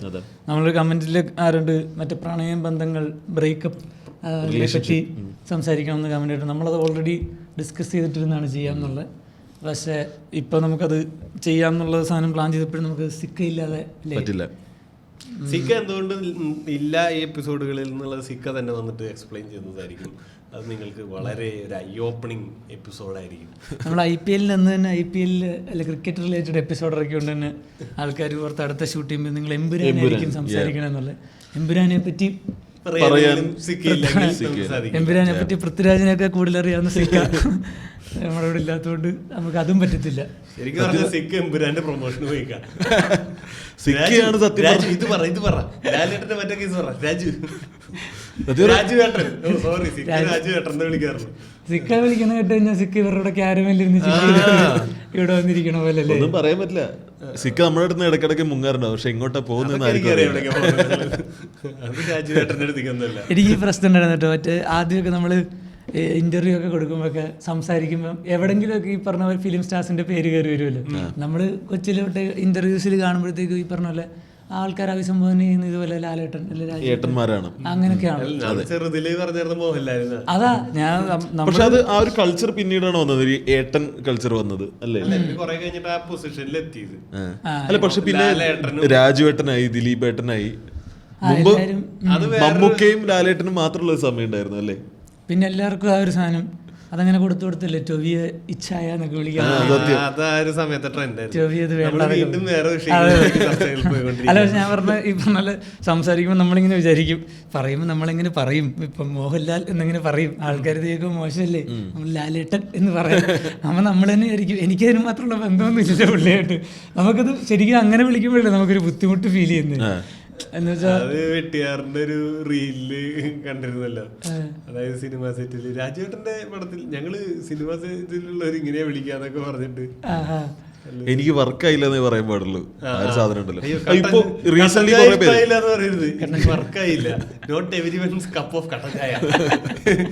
അതും റീസെന്റ് വന്നേക്കുന്ന ഒരു കൾച്ചറാണ്. ആരും ഇതെനിക്ക് ഇഷ്ടപ്പെട്ടില്ല എന്ന് പറയാൻ പാടില്ല, ഇത് നിനക്ക് വർക്കായില്ല. എന്റെ വ്യക്തിപരമായ അഭിപ്രായമാണ്. അപ്പോൾ പതിവ് പോലെ നമ്മൾ ഒരുപാട് വിഷയത്തിൽ നിന്ന് തെന്നി മാറിക്കൊണ്ട് തെന്നി തെറിച്ച് നമുക്ക് വീണ്ടും വിഷയത്തിലേക്ക് വരാം. കളികൾ എന്ന് ഉദ്ദേശിക്കുന്നത് നമ്മുടെ ബാല്യകാലത്തെ മനോഹരമാക്കിയ ഗെയിംസ്. സ്റ്റാറ്റ്യൂട്ടറി വേണമെങ്കിൽ താഴെ കൂടെ എഴുതി പോവും. നമ്മൾ 3 പേരും നല്ല രീതിയിൽ ഉറക്കം വന്ന്, റിൻസ് കോഴിക്കോട് രാവിലെ പോയിട്ട് വൈകുന്നേരം വന്നേക്കുന്നു, ഞാനും രാവിലെ തൊട്ട് പട്ടിപ്പണി, ജോ ഇന്നലെ രാത്രി തൊട്ട് നല്ല രീതിയിലുള്ള ഇതൊക്കെ ആർക്ക് വേണ്ടിയാ? നമുക്ക് വേണ്ടി തന്നെ, വെറുതെ ഓഡിയൻസിന് വേണ്ടി അത് പറയണ്ട, അത് അവരുടെ അടിക്കണ്ട. ഇത് കൊണ്ട് നന്മയുള്ളത് നമുക്ക് മാത്രമേ ഉള്ളൂ. സത്യം സത്യം സത്യം നമുക്ക് വേണ്ടി ആൾക്കാർക്ക് ഇഷ്ടം. സത്യസന്ധനാണ്. പക്ഷെ ഇതിന് കിട്ടുന്ന ഡ്രൈവ് ഓഡിയൻസിന്റെ സപ്പോർട്ടാണ്. നമ്മൾ ഈ സമയത്ത് വന്നിരുന്ന് ചെയ്യാനും നമുക്ക് തോന്നുന്ന കാര്യം നമ്മൾ ചെയ്യണതിന്റെ റിസൾട്ട് ഉള്ളതുകൊണ്ടാണ്. ദീപക് കഴിഞ്ഞോടെ വന്ന് പോയപ്പോഴും പറഞ്ഞു ഇങ്ങനെ, ഇപ്പോൾ ദീപകിന്റെ ലൈഫിലെ മെയിൻ സാധനം എന്ന് പറഞ്ഞു കഴിഞ്ഞാൽ ഇങ്ങനെ ഇരുന്ന് കമന്റ് വായിക്കുക, അതൊന്ന് ഊർജം എടുക്കുക. ദീപകിന്റെ ലൈഫിനെ മുന്നോട്ട് കൊണ്ടുപോകുന്ന നിങ്ങൾ കൊടുക്കുന്ന സ്നേഹമാണ്. അത് ആ വിശ്വാസത്തിൽ ദീപക് ജി ബാംഗ്ലൂർ പുതിയ ഷോ ഇടുന്ന അത് പറഞ്ഞിട്ടുണ്ടല്ലോ. ദീപക് ഓൾറെഡി ഒന്ന് ഇന്റഗ്രേറ്റ് പോയിട്ട് എന്നോട് ഇന്നലെ രാത്രി സംസാരിച്ചപ്പോഴത്തേക്കും പറഞ്ഞത്, അളിയ നമ്മളിപ്പോ എനിക്ക് 100% ഉറപ്പുണ്ട് ഇത് എന്തായാലും വിട്ടോക്സ് കാണുന്ന ആൾക്കാർ ഇത് കാണും.